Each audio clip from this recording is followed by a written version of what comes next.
Chapter 1688. Sigh. If I had known that these questions were for Yanhuang College's medical school, I wouldn't have sold them so cheaply. In the side hall of the Hanging Pot Hall, Lin Jichong looked at Chongfeng's back and couldn't help but beat his chest and stomp his feet. Thinking back to when Chun Weining came to ask him for medical advice and claimed that each question would cost him 5 strings of coins, he felt that he had made a killing. After all he did was talk, and he got 50 strings of coins in the end. But now that he thought about it, it was a huge loss. After all, Chun Weining only paid 50 strings of coins to buy a place in Yanhuang College's medical school. With Yanhuang College's current reputation in Tang, if the entrance exam questions could be bought, not to mention 50 strings of coins, even if it was 5,000 strings of coins, people would buy it. But since the matter had already passed, Lin Jichong knew that it was useless to regret it. But when he thought of Tang Yuan who had slipped away, his heart ached. I just don't know which big family that Chun Weining is from. She was so resourceful that she could get Yanhuang College's medical school's entrance exam questions a day in advance. I heard that the Turkic state preceptor tried to sneak into the college to steal books, but failed. Could it be that the power behind this Chun Weining is even more terrifying than the Turkic state preceptor? Apart from his heartache, Lin Jichong also couldn't help but be curious about the identity of Chun Weining, who came to the Hanging Pot Hall that day. The more he thought about it, the more he felt that Chun Weining's identity was not simple. He felt that he knew a big secret, but he didn't dare to say it out because he was afraid that he would be killed. After all, Lin Jichong was the imperial physician of the Sui dynasty. He knew that those with real power could kill someone like him, who had no background, as easily as killing an ant.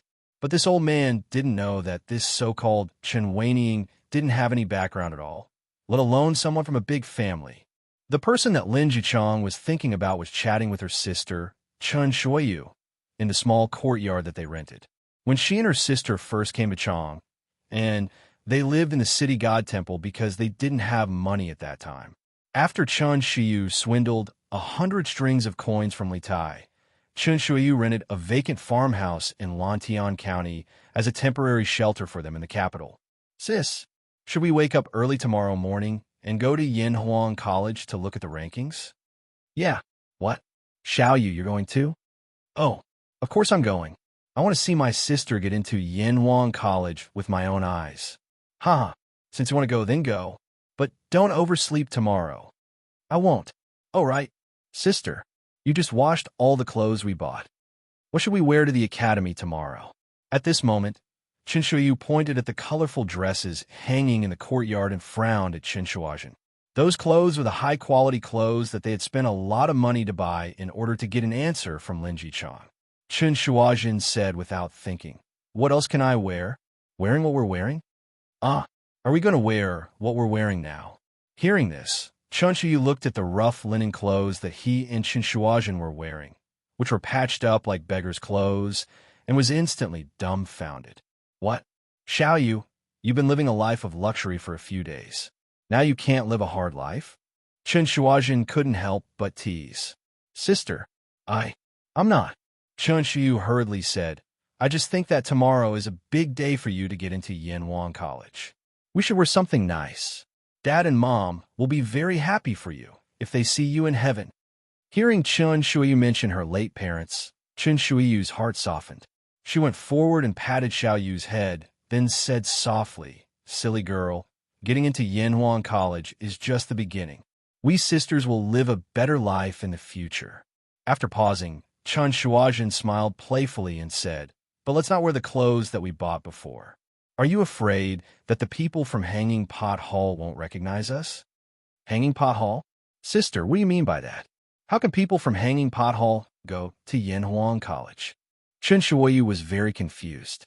Chen Shuajin waved her hand and said, Why do you ask so many questions? Anyway, for the time being, we can't wear those clothes out. Ho! Marquis has helped us so much. We can't give him any trouble. Oh, yes, sister. Chen Shuiyu nodded, but she didn't quite understand.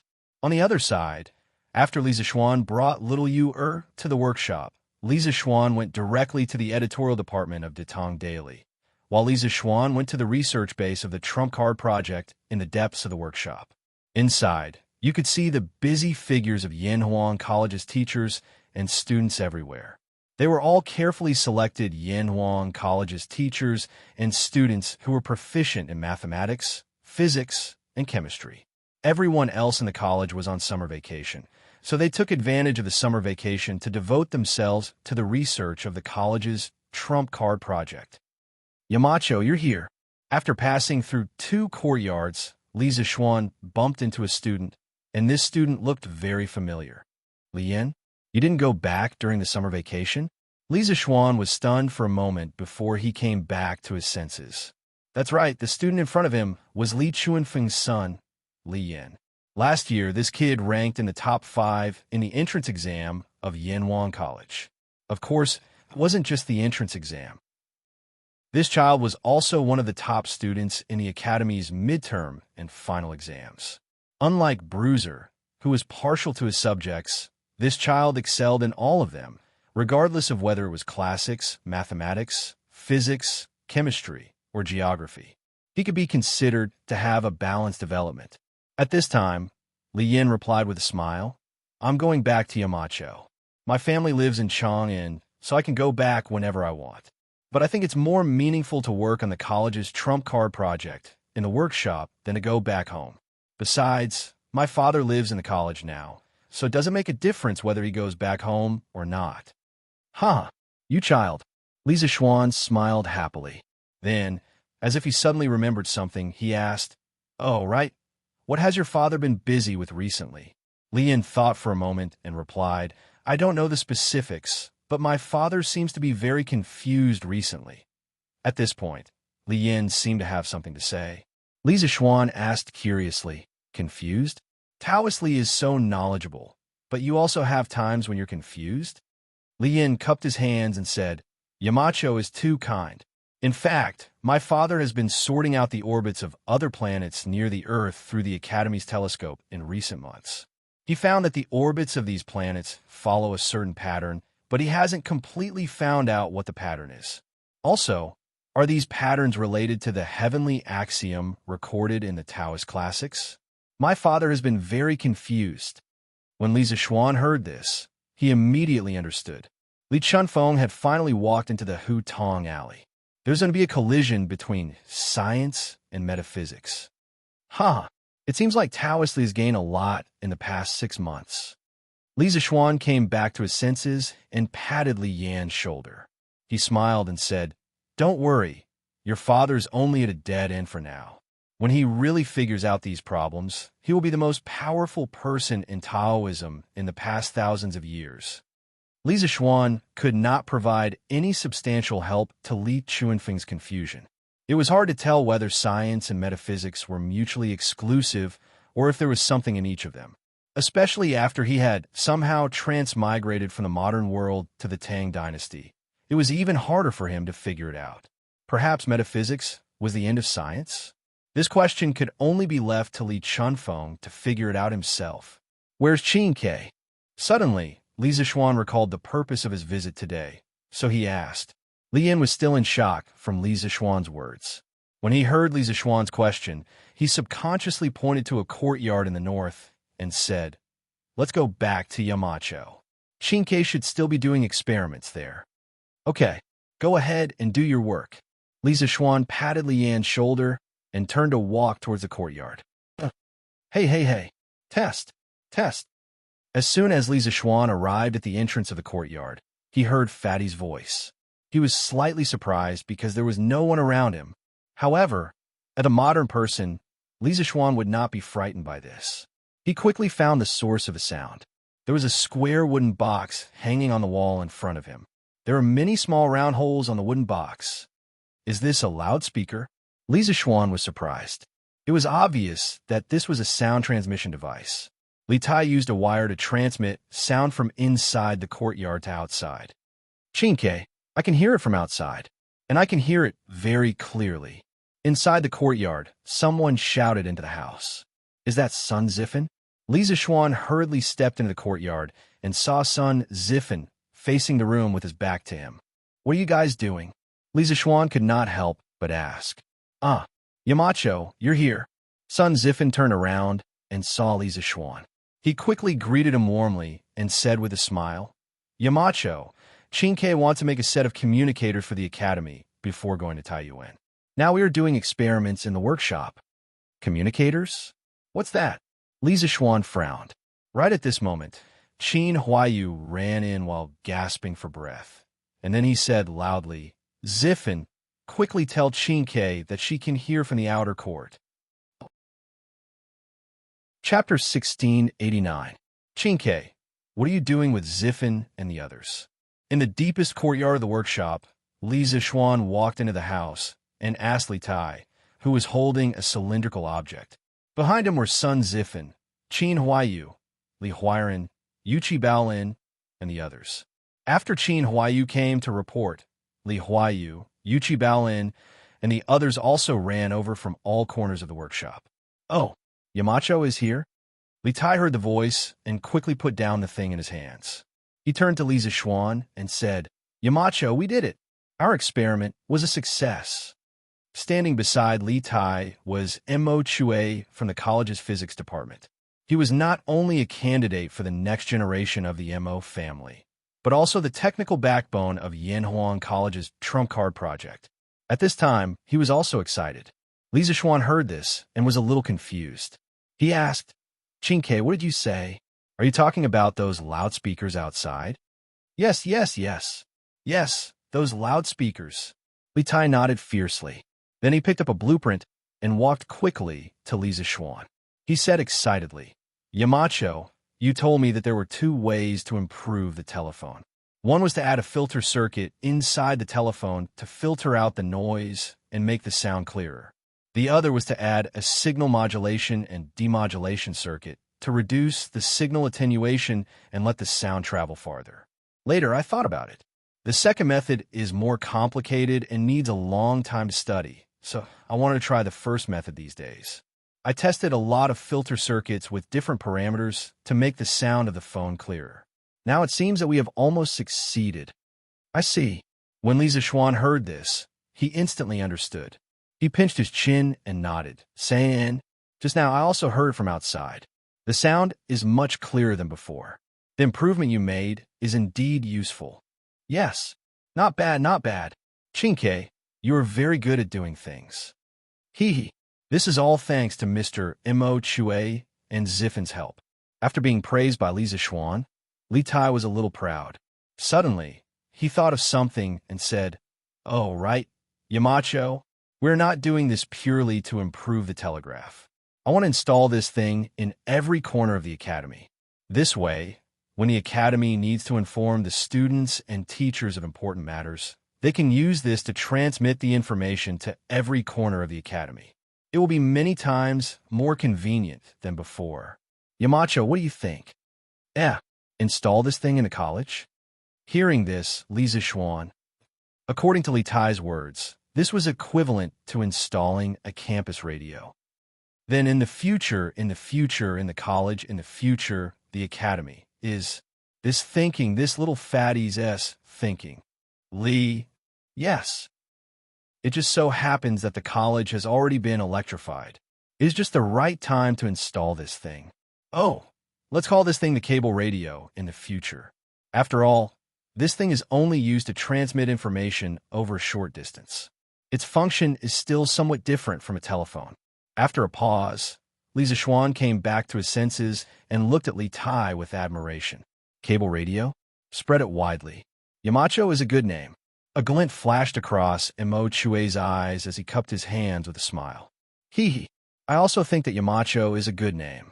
In that case, let's call this thing the cable radio in the future. Li Tai did not have any objections to the name. He smiled and said. Li Zishuan looked at the experiment table full of various machines behind Li Tai. He straightened his face and said, Qingke, whether it's the telephone or the cable radio, they aren't very urgent matters. Your most urgent task right now is to build the 2 telegraph relay stations in Bingzhou and Yinzhou. These 2 days, the teachers of the academy have been busy marking the exam papers. Once the results are released tomorrow, the teachers and students of the academy's trump card project will have to leave for the north. You must finish building and adjusting the 2 telegraph relay stations within 3 months. In truth, Li Tai's campus broadcast had truly surprised Li Zixuan, but that was all. He understood that with the impending war, inventions like the cable radio that could only increase the entertainment value of life were irrelevant. It would be good if they existed, but if they didn't, it would not affect the daily lives of the people of the Great Tang. However, the telegraph relay stations were different. This thing was related to the direction of the war between the Great Tang and the Turks in a few months. It was related to the lives of millions of people in the Great Tang. Thus, Li Zixuan could not help but be anxious. Li Tai said with a solemn expression, "Yamacho, Tai does not dare to forget the task of building the telegraph relay stations. A few days ago, I ordered the craftsmen to start producing the components needed to build the telegraph relay stations and the steam engines needed to build the thermal power stations. These things can only be made in the workshop. They can't be made anywhere else. As for the cable radio, it's something that we made in our free time. I hope that it can be installed in the academy before we go to Taiyuan. This won't affect the construction of the telegraph relay stations." Li Tai was right.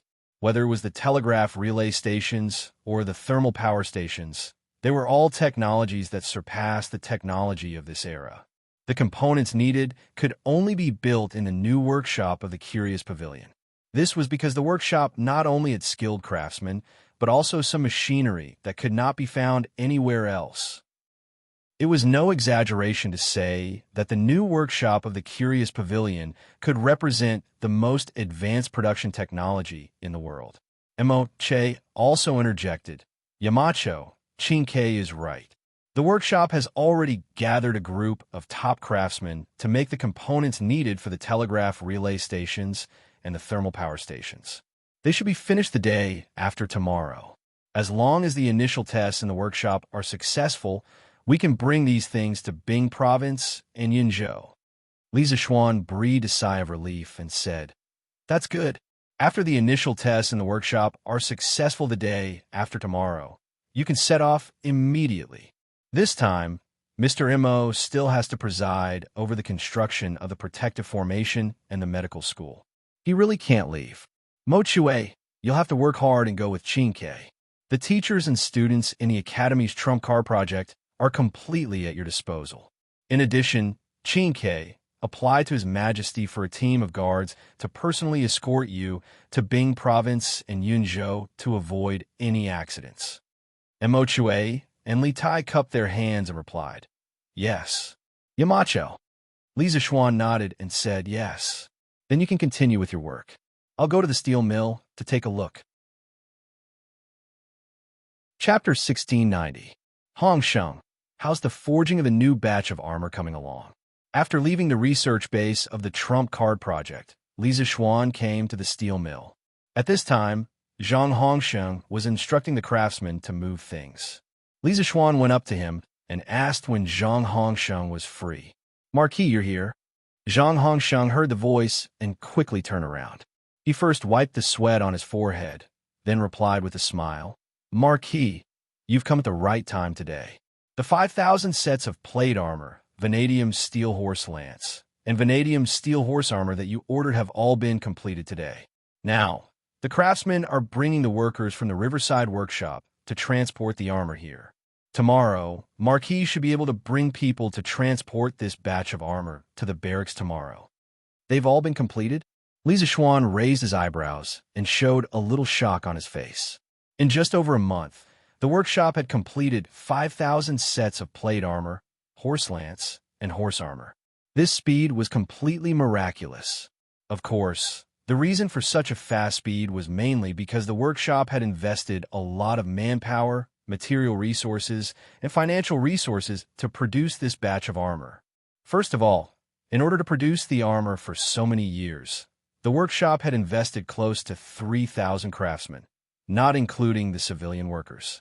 Secondly, Ku Shiqing was in charge of the Sichuan region, supplying the workshop with a steady stream of vanadium ores, providing a solid material foundation for the production of armor. Lastly, and most importantly, in order to produce new equipment, The workshop had specially developed hydraulic stamping machines, using machines to replace manpower. Naturally, this would greatly increase the production speed of armor and equipment. Yes, Marquis, if you don't believe me, you can come here tomorrow to count the number. Zhang Hongxing's face was solemn as he clasped his fist and said. Li Zixuan quickly waved his hand and said, No, no, no. It's not that I don't believe you. I'm just a little surprised. To be able to complete such a difficult task in such a short period of time, it shows that not only are your skills superb, but your leadership skills are also outstanding. Hearing this, Zhang Hongsheng let out a sigh of relief. He scratched his head and laughed. Marquis, you flatter me.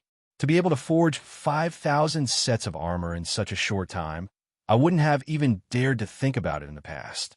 The reason we were able to complete it was mainly due to the large number of craftsmen in our workshop. Also, Marquis, the hydraulic press machine that you previously built played a crucial role. All of this is the result of everyone's hard work day and night. It has nothing to do with me. Li Zixuan patted Zhang Hongsheng's shoulder and said with a smile, Hongsheng, you're too modest. To be able to make these thousands of craftsmen work together as one is enough to show your ability. Hee. With these new armors, the strength of the imperial court will definitely be stronger than before. Hearing this, Zhang Hongxing's eyes widened, and he said in surprise, Marquis, is there going to be a war in the imperial courts soon? This fellow was usually immersed in forging and naturally did not hear about the recent tense situation between the Tang Empire and the Turks. In addition, ordinary people did not know the exact time of the war between the Tang Empire and the Turks. Only the civil and military officials knew the approximate time. Li Zixuan's face turned serious, and he nodded. Yes, yes. This war concerns the fate of the Tang Empire. Chapter 1691. Faubert, who had been an artisan all his life, knew better than anyone else how important the machine tool Li Zixuan described was. Li Zixuan calling it the mother of industry was not an exaggeration at all. With this thing, they could quickly produce standard parts of uniform sizes and machines to produce other industrial products. It was simply the mother machine of industry. In addition, Faubert's concerns were very realistic. After all, not long ago, Yinhuang College, which had many experts protecting it, had been attacked by the Turkic state preceptor. Many confidential information had been stolen. He was just an old man with one foot in the grave. How could he protect such a huge secret for Li Zixuan? But to Li Zixuan, Faubert was the person who had been with him the longest. His loyalty was definitely higher than anyone else's, so he would give the machine tool blueprint to Faubert. However, after the Turkic state preceptor's theft of the Academy's information, he had to pay attention to the issue of safety. Faubert, you are a person of virtue and prestige. You are the most worthy person to entrust these blueprints to. However, what you said just now also has a certain degree of truth. After all, these blueprints are of great importance. It is inevitable that there will be people coveting them. When the time comes, it will bring you danger. If that happens, I will really die 1,000 times. After pondering for a moment, Li Zixuan looked at Faubert and solemnly said, Therefore, for the sake of safety, it is better to store these blueprints in the Academy's confidential archives. Faubert, if you need to consult them, you can directly go to the Academy's archives to consult. If necessary, you can also copy some of the blueprints for production purposes. After the Turkic state preceptor's theft of the Academy's information, not only did Li Air pay more attention to the Academy's security, but the Academy itself also did a lot of work in this regard. First was the recruitment of more than 500 guards. This was being carried out in an orderly manner. Another was the construction of the mountain protecting formation. This was gradually being carried out under Mo Huai's leadership. After everything was ready, Yinhuang College would be the safest place in the entire Lantian County. It was believed that even if the Turkic state preceptor came again, he would not be able to obtain any benefits. Hearing this, Faubert nodded with a smile. Yes, young master's arrangement should be the best. Li Zixuan rolled up the blueprints on the table again. Then he continued, Faubert, these machine tools have extremely high requirements for precision, and it is extremely difficult to produce them. And I'm afraid that a lot of energy will be consumed in this process. It's just a matter of the best craftsmanship and the highest quality machine tools. We don't ask for the fastest speed. Only the best craftsmanship and the highest quality, the highest. As a modern man, Li Zixuan understood better than anyone how difficult it was to produce machine tools. When the new China was first established, its industrial foundation was extremely backward, and it urgently needed all kinds of machine tools. But at that time, due to the technological blockade by the Western powers, the new China could only buy the finished machine tools, but not the technology to manufacture them. In the end, in order to realize the independent production of machine tools, countless scientists worked day and night, painstakingly for several years, before finally creating a machine tool. The Great Tang's current industrial foundation was undoubtedly weaker than when the new China was first established. It was even more difficult to manufacture machine tools. Even with a prophet like him guiding the way, there were still many difficulties in actually doing it. Chapter 1692. Qi Yue Wui, Qi Shi. Not as good as Zi's clothes, peaceful and auspicious. Qi Yue Wui, Lu Shi. Not as good as Zi's clothes, peaceful and auspicious. Li Zixuan returned to Yunshan and coincidentally met Wang Ji, who was humming a tune as he walked down the mountain. Having transmigrated to this era, Li Zixuan had experienced the influence of many great scholars around him.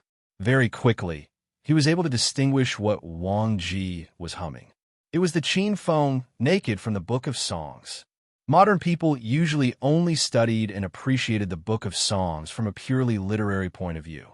Little did they know that every line in the Book of Songs was a beautiful line of lyrics.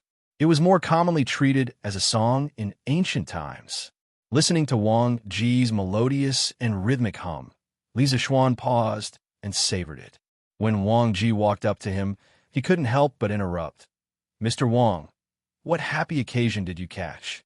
Why are you so happy? Yo, it's Yamacho. Wang Ji was immersed in humming and didn't notice other people on the side of the road. When he heard Li Zixuan's voice, he subconsciously paused and turned his head to look. Then he smiled and walked up to him. I finally finished marking the papers. Of course I'm happy. Sigh, there are too many papers. Our academy needs to recruit a new batch of teachers. This time, if Mr. Yin hadn't used the assembly line method that Mountain Head Elder suggested and mobilized everyone in the academy to mark the papers, it would have been impossible to finish marking more than 10,000 papers in 3 days. This time, there were nearly 10,000 people participating in the Yanhuang College's medical and engineering entrance exams. There were more than 10,000 papers accumulated. Under normal circumstances, with the current number of teachers in the academy, it would be impossible to finish marking so many papers without at least 10 days to half a month. However, they couldn't let the students from all over the Tang Empire wait in Chang. And for 10 days to half a month, could they? At the crucial moment, Yin Silu made a prompt decision and decided to use the assembly line work method. Questions with fixed answers such as multiple choice, fill in the blank, and judgment questions were given to teachers who didn't specialize in the subject and other people who could read, such as the guards of the academy, the editors in the editorial department of the Tang Daily, and the scribes urgently sent by Li Tai, Li Ku, and Li Chengxian to mark them. The rest of the questions, and policy questions that had more flexible answers were given to teachers who specialized in the subject to mark. In these 3 days, the teachers who were marking the papers in the academy could only sleep for 4 to 6 hours a day, let alone leave the academy. They ate, drank, and lived in the academy. In addition, all the papers in the entrance exam were covered. Moreover, every paper that had been marked was checked by a special person. So generally, there wouldn't be a situation where students and teachers colluded with each other to cheat. It was because of this assembly line work method and the hard work of all the workers in the academy that Yanhuang College was able to finish marking all the papers in the entrance exam on the eve of the release of the results. Of course, this incident also exposed a serious problem that the academy was facing at the moment, and that was the lack of teachers. Especially when a next batch of students came, the lack of teachers would be more serious. So this problem had to be solved as soon as possible. The academy is indeed in urgent need of teachers. I have already discussed this matter with Mr. Kongue. After tomorrow, we will start to recruit teachers. A few days ago, Tang Daily has already published a notice for teachers in the academy. I believe this problem will be solved soon. After pondering for a moment, Li Zixuan looked at Wang Ji and said. Wang Ji shook his head, sighed, and said, "Sigh. It's troublesome to recruit these people. Who knows, we might even have to tutor them. We won't have any free time." Li Zixuan thought for a moment and said, "The teachers of classics and mathematics don't need special guidance because the academy's classics and mathematics teaching materials have long been circulated outside. However, the teachers of physics, chemistry, and geography need specific guidance from the original teachers of the academy. After all, they have never learned this knowledge before. But this doesn't matter. Didn't the current teachers of the academy start from scratch? When Yanhuang College was established last year, many people didn't even know what engineering was.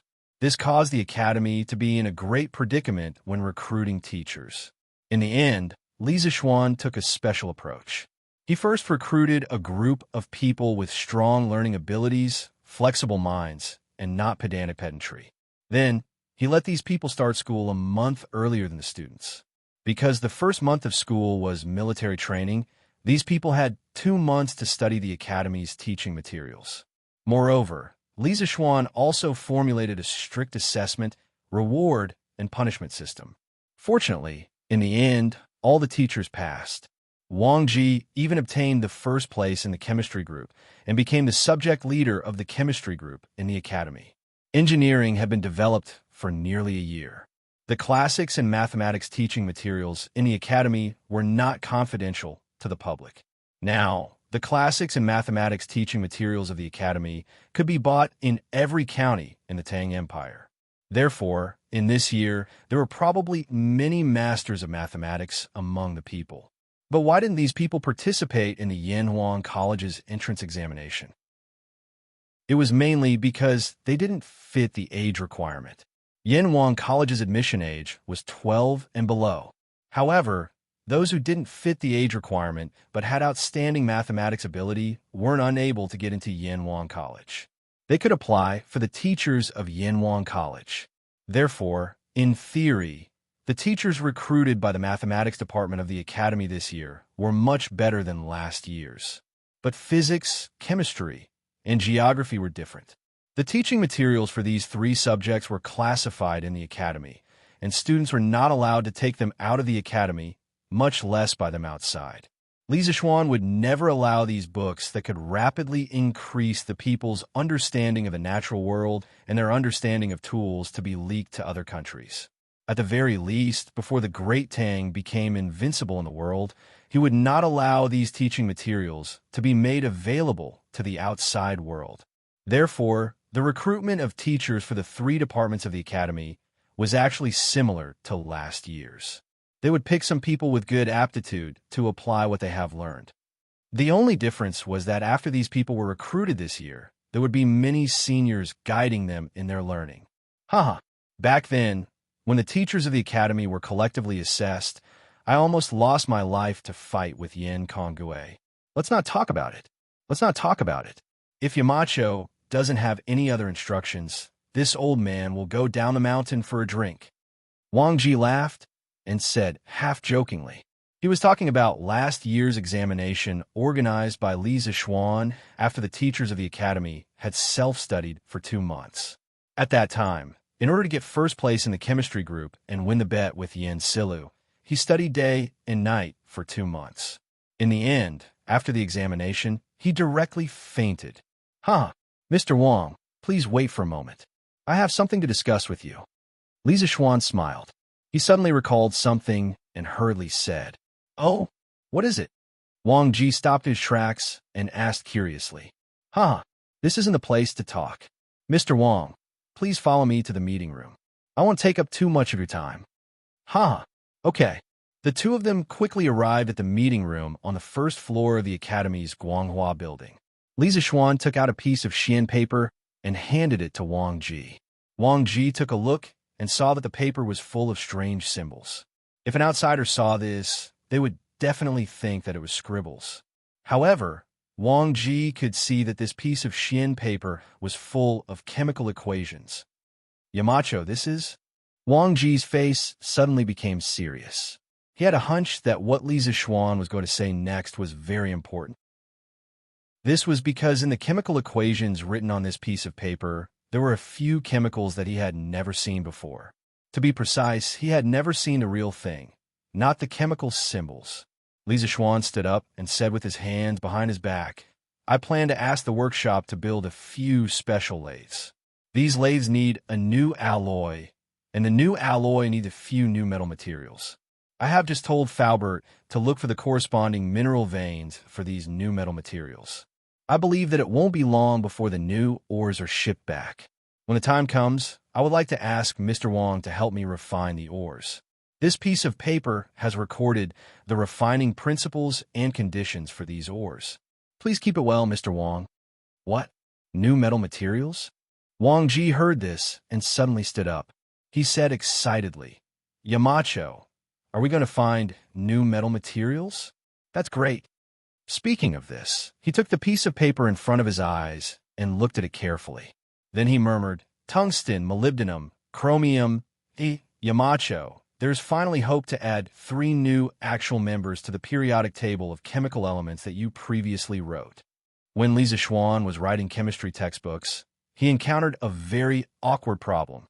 In this era, there were many chemical elements that people could not recognize. Chemistry was mainly about the way to transform the elements. If they did not even have the basic material elements, how could they write textbooks? In the end, he still couldn't solve this problem.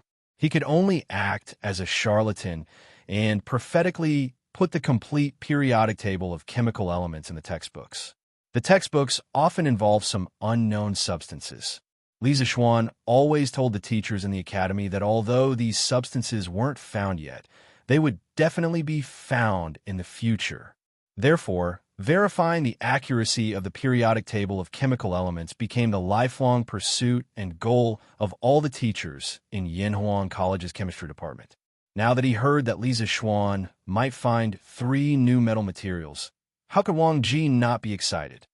Yes, that's right. Li Zixuan nodded and then said solemnly, these metal materials have a wide range of uses.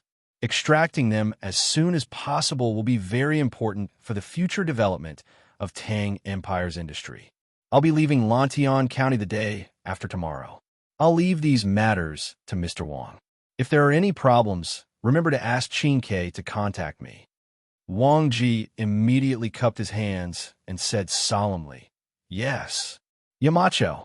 Li Zixuan waved his hand and said half-jokingly, all right, if there's nothing else, I won't disturb Mr. Wang from going down the mountain to drink. Huh. No disturbances. No disturbances. Yamacho, if you can find a few more new materials, I'm willing to not drink for a month. Chapter 1693. Li Zixuan turned around and left the conference room. Wang Ji carefully folded the paper full of chemical symbols and put it in his arms. He patted it to make sure it was in good shape before he left the teaching building and went to the workshop at the foot of the mountain. After obtaining such a big secret, Wang Ji didn't care about going down the mountain to drink. He just wanted to join this scientific research. What he said to Li Zixuan just now was not a joke. If Li Zixuan could really find a few more new substances, he, as an old drunkard, was willing to give up drinking for a month. This was Wang Ji's obsession. He hoped that he could see all the elements in the periodic table of chemical elements being found and verified one by one in his lifetime. That way, even if he died, he could die with a clear mind. Wang Ji used to be half a Taoist priest. In addition to studying, his biggest hobby was drinking. Of course, as a Taoist priest, it was inevitable that he would come into contact with some alchemy methods. However, Wang Ji didn't have a famous teacher to guide him on the path of Taoism. Even when it came to alchemy, he was still messing around blindly. Last year, he heard that Yinhuang College was an interesting place. Then, under the encouragement of his old friends, he joined Yinhuang College.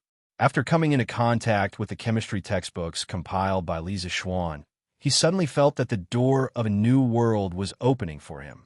The periodic table of elements drawn by Li Zixuan was even more shocking to Wang Ji. At first, he didn't believe it, but later on, one chemical experiment after another proved that chemical reactions were the way to transform elements.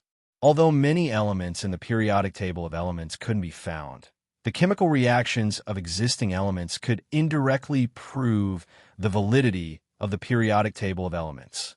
In addition, this year, Li Zixuan sent Fu Bin to Sichuan to look for vanadium ore.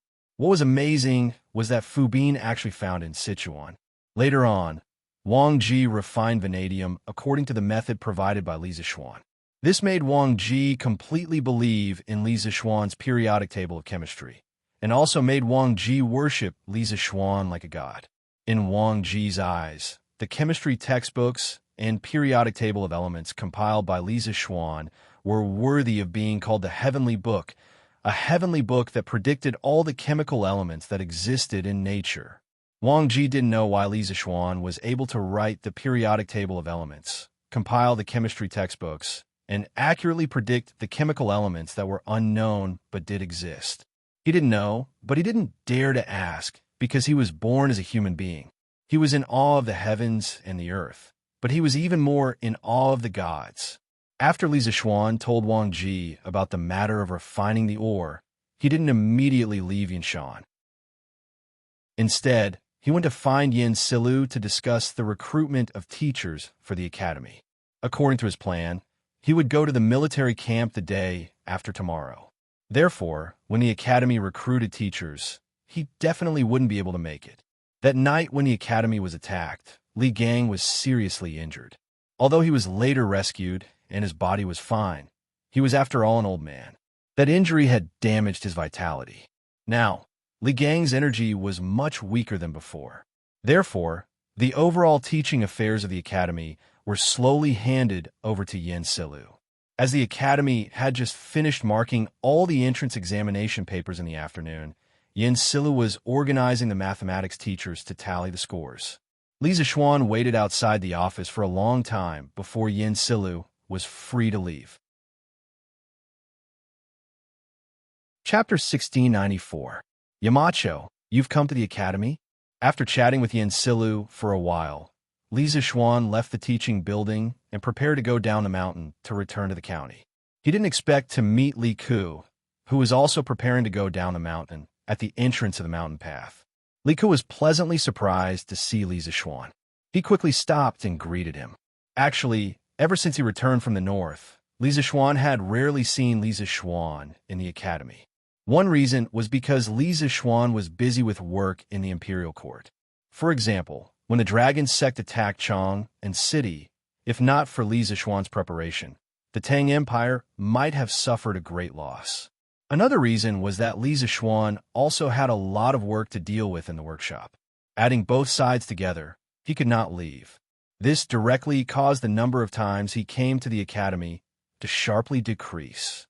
Yes, I'm here to discuss some matters with Mr. Yin. Li Zixuan smiled and replied. Then he asked, Little Ku, are you going down the mountain to return to Chang'an? Li Zixuan asked because Li Ku had a blue bag slung over his shoulder. Of course, looking at the scene before him, Li Zixuan had decided that the Yin Huang Academy, with its strict system, was really a good place to train people. Thinking back to the days when Li Ku, Li Tai, Cheng Chumo, and Zhang Sun Chong were the second generation of the royal family, or young masters who lived like princes. Weren't they surrounded by servants and attendants wherever they went? At that time, no one would be willing to carry the burden from Chang and to Lantian County, let alone let them carry the burden. Now, after a year of training in Yinhuang College, these pampered children had gradually learned to be independent.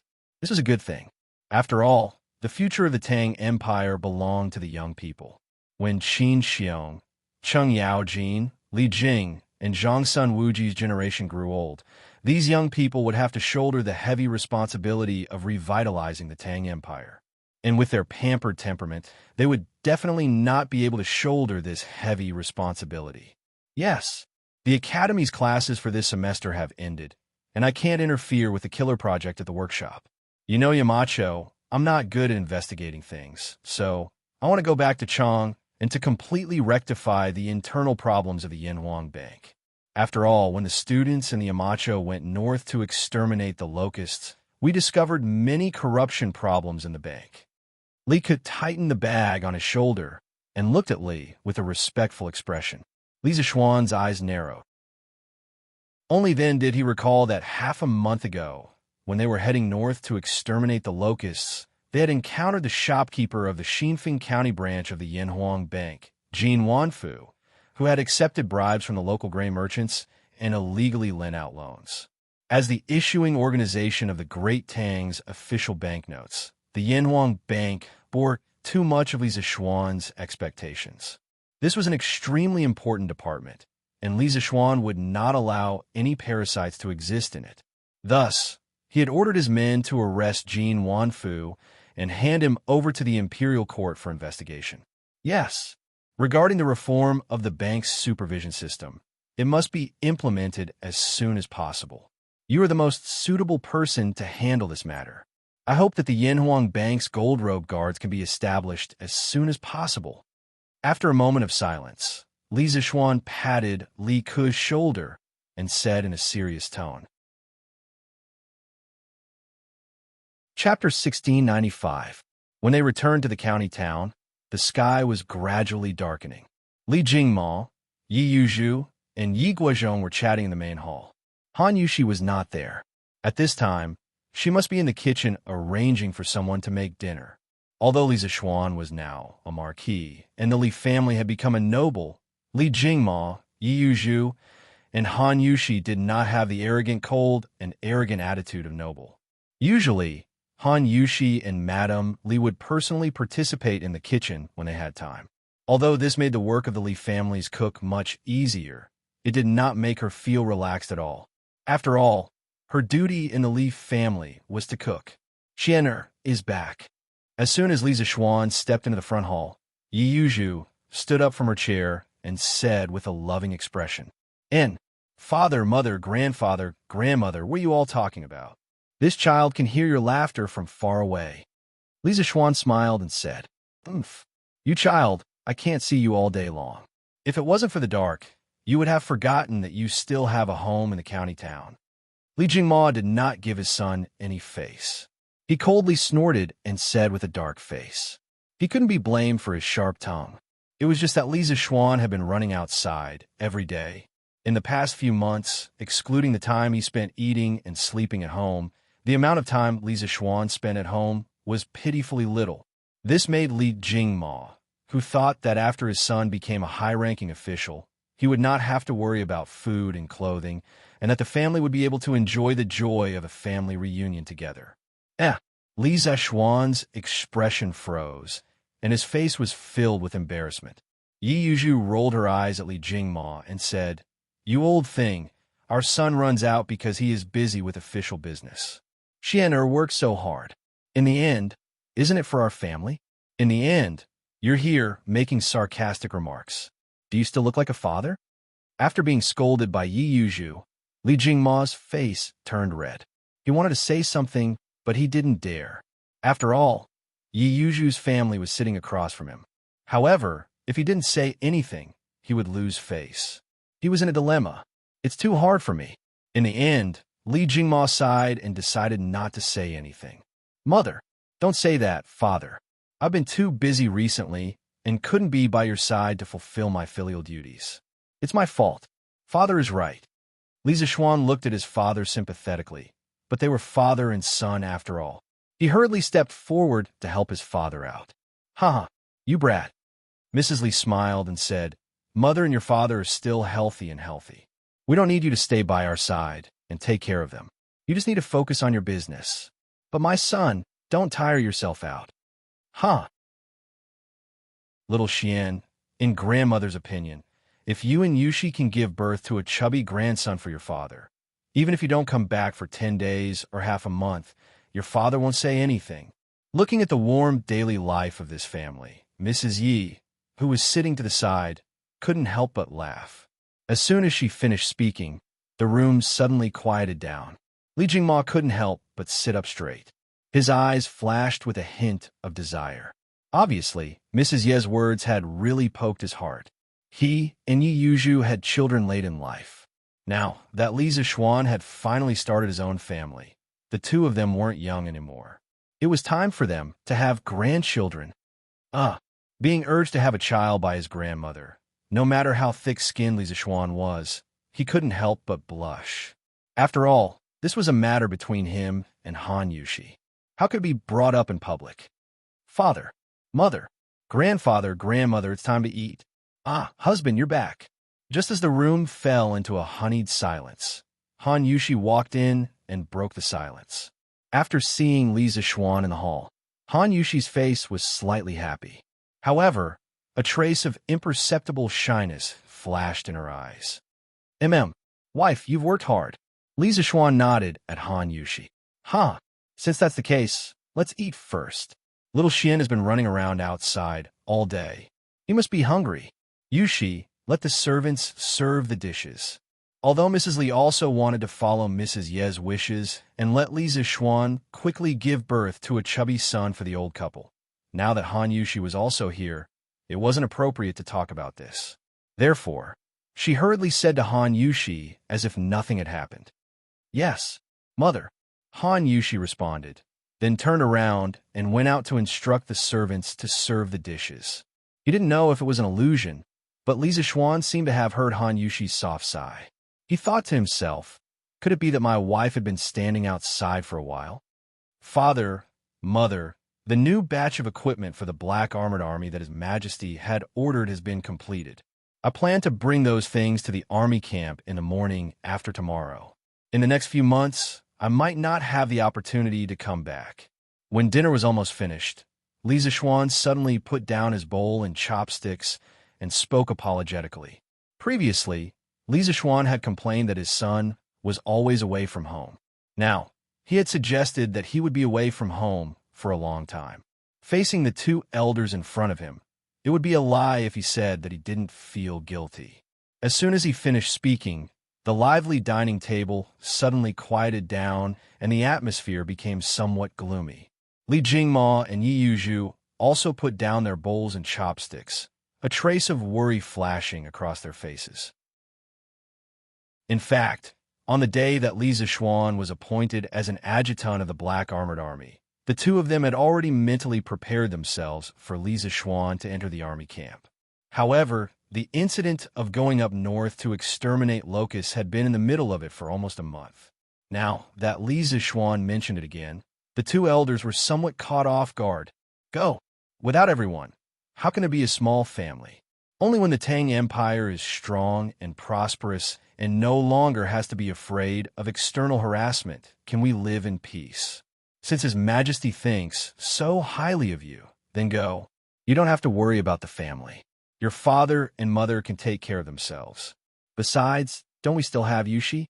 Unexpectedly, the person who spoke up to persuade Li Zixuan was actually Li Jingma. Although Old Man Li had grumbled about Li Zixuan earlier, that was only a private joke.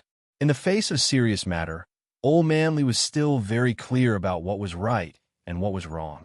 Madame Li opened her mouth, but in the end, she swallowed the words of urging him to stay.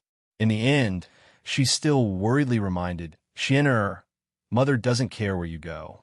You must ensure that you are safe and healthy. Do you understand? Li Zixuan nodded and said, Mother, don't worry. With my abilities, there aren't many people in this world who can hurt me. Besides, I'm only going to the army camp this time. It's very safe. Only going to the army camp? Actually, even Li Zixuan didn't believe these words. Since Lier had made him the Black Armored Army adjutant and let him train the Black Armored Army to adapt to the new equipment, then in the future war between Tang and the Turks, Lier would very likely let Li Zixuan accompany the army. This war was the fate of the country and also fate. Li Zixuan couldn't escape from it. Besides, the battle at Longmen Pass also allowed Li Zixuan to see the combat power of the world's #1 Turkic wolf cavalry. When the Turkic army arrived at Longmen Pass, Li Zishuan was severely injured and unconscious, but he was conscious at that time. He could clearly hear the roars of the mountains and the shaking of the mountains below the city walls. In addition, he had heard from Xian Xing about the dangers of the battle at Longmen Pass and also heard from Cheng Yaojin about the desperate pursuit of the Turkic wolf cavalry. This gave Li Zishuan a more direct understanding of the current strength of the Turks. The Turks were truly powerful. In history, the great Tang had relied heavily on luck to defeat the Turks. Perhaps it was the will of the heavens. But the Turks had yet to encounter a natural disaster, and the great Tang didn't have the support of the heavens in the war with the Turks. Could the great Tang really win? This was an unknown. After coming to this world for more than a year, Li Zishuan had already assimilated himself into this era. He had the pride of a Tang person in his bones. His family, lovers, and friends all lived on this land. He wouldn't allow all that he had to be destroyed by the Turks. Thus, if Li Er wanted him to go to the battlefield, he would definitely do it without hesitation. He wanted to personally eliminate this uncertain factor, the Turks, with his own hands. But even so, he didn't dare to say that he wanted to go to the battlefield. Otherwise, his two elders would definitely be worried sick. After all, he was the only son of the Li clan. Since you're going to the army camp, you should prepare tomorrow. The military rules are strict. You have to be careful and not be impulsive. Understand? Li Jingma said after a moment of silence. I understand, father, Li Zishuan hurriedly replied. Li Jingma nodded, then put down his chopsticks and got up. This old man is tired. You guys continue eating. This old man is going back to his room to rest. Then he turned and left. Father Li was tired. Mother is also full. Xian eat slowly. After you're done, accompany Yushi. Madame Li forced a smile on her face, said a few words, and left. Little Xian, national affairs are important, but you have to consider your father and mother's feelings. It really wasn't easy for the two of them to bring you up. That's all I have to say. This old man is also going back to rest. Yi Guozhong patted Li Zishuan's shoulder and said a few words. But then he hesitated. Finally, he sighed and left with Madame Yi. Li Zishuan was silent. He understood the hidden meaning in Yi Guozhong's words. It was nothing more than letting Li Jingma and Yi Yuzhu have a grandson as soon as possible so that the Li clan would have descendants. Only then would the two elders have something to rely on. After all, there were 3 ways to be unfilial, and having no descendants was the worst. This was a concept that had been passed down for thousands of years in Chinese. No one could change it, but his wife was indeed still young. It was not suitable for her to have a child now. Li Zishuan watched the 2 elders of the Yi clan leave, then looked at Han Yushi beside him. He couldn't help but feel conflicted.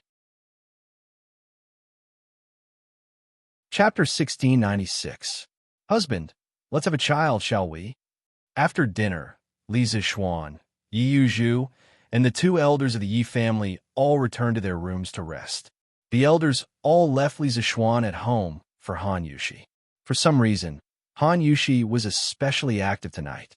After a round of making love, she leaned over to Li Zishuan's ear and whispered, "Child." Hearing this, Li Zishuan couldn't help but be startled. In his previous life, he was a human and had never been a father. In this life, it was the same. A father was a completely unfamiliar character to him, which made him somewhat stunned. No, not yet. Wife, you're still too young. If you have a child now, it will harm your foundation and cause you to fall ill.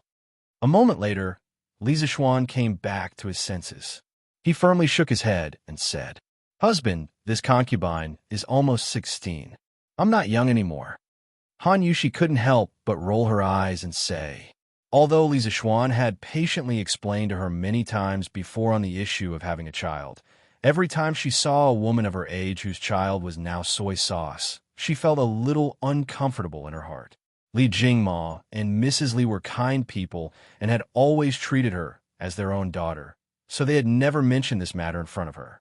They were afraid that she would have thoughts But it was precisely because Father Li and Mrs. Li treated her like this that she should be even more grateful. Even if they didn't say it, Han Yushi could feel the two elders' obsession with holding a grandson. 16 years old? You're not young anymore? Li Zixuan couldn't help but roll his eyes. At this age, if it was in modern times, she would still be in high school, okay? Before dinner, did you hear what grandmother said? Li Zixuan pondered for a moment and asked. He was talking about the joke that old Madame Yi had said about letting Li Zixuan give birth to a grandson for Li Jingma as soon as possible. And Han Yushi's beautiful eyes narrowed as she softly acknowledged. At that time, she originally came in to inform the several elders in the family to prepare for dinner. Coincidentally, she heard old Madame Ye's joke outside the door. Grandmother was just joking. Wife, you don't have to take it to heart. Li Zixuan patted Han Yushi's jade-like back and comforted her. Then, he said, don't be in a hurry to have children. When your body grows up and your physique becomes stronger, we'll consider having children. I don't want my wife to have a lifelong illness because of a child. It turns out that I am so important to my husband's heart. When Han Yushi heard this, she couldn't help but feel touched. In this era where the concept of there are 3 ways to be unfilial, and having no descendants is the worst was deeply rooted, most women were actually just tools for reproduction to men. A man like Li Zixuan who would rather have a child later than let his woman take the risk was really rare. However, it was precisely because Li Zixuan was so good to her that Han Yushi wanted to repay him even more. At this time, she pursed her lips, shook her head, and said softly, actually, the reason why I'm saying this isn't because of what grandmother said in the front hall today. It's because I really want to have a child. Husband will go to the military camp the day after tomorrow. I know my husband's character. If His Majesty wants my husband to go to the battlefield in the future, my husband will definitely not hesitate to put on his armor and go to the battlefield. I want to give birth to a child for my husband. This way, my husband will have one more concern and will do his best to protect himself. It had to be said that the person who understood Li Zixuan the most was actually the person who slept next to him.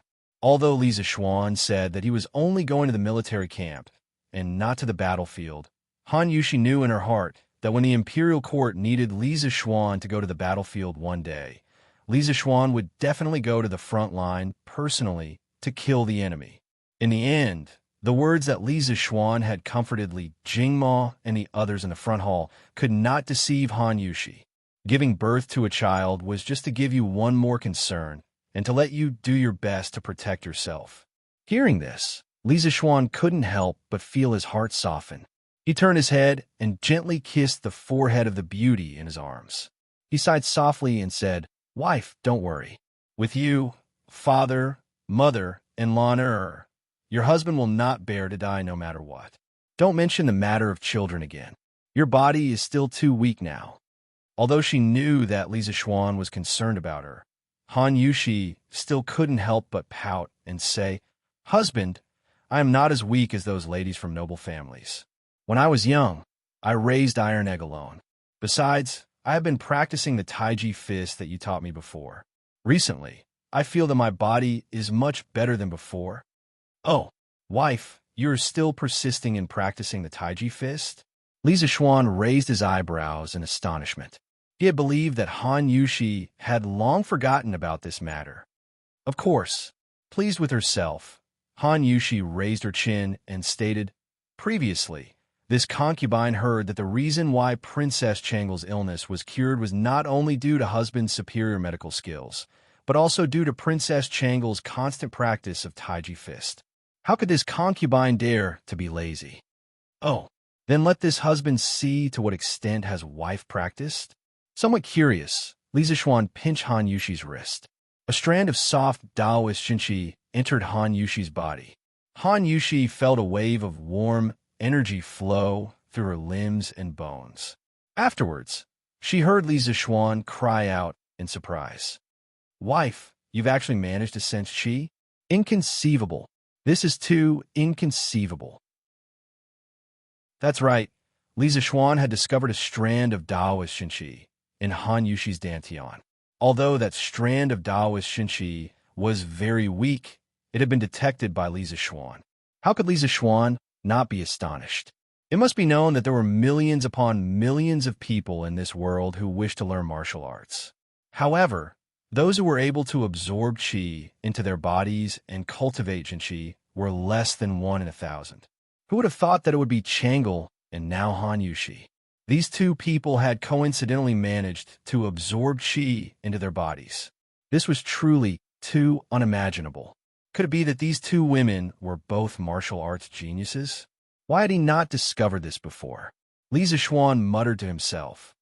Sense qi? Husband, what is sense qi? Although her husband was a martial arts grandmaster, Han Yushi knew nothing about martial arts. Hearing Li Zixuan's question, she was somewhat apprehensive and somewhat curious. It is Xinqi. Wife, your body now has a strand of Xinqi, the type of Xinqi that only martial artists possess. This is really rare. However, no matter what, this will only be beneficial to you. Wife, you don't have to worry about it. Li Zixuan paused and explained. Oh, does that mean that this concubine's body is indeed much better than before? Han Yushi's eyes lit up as she hurriedly asked. She was not interested in the affairs of martial artists. She only wanted to know.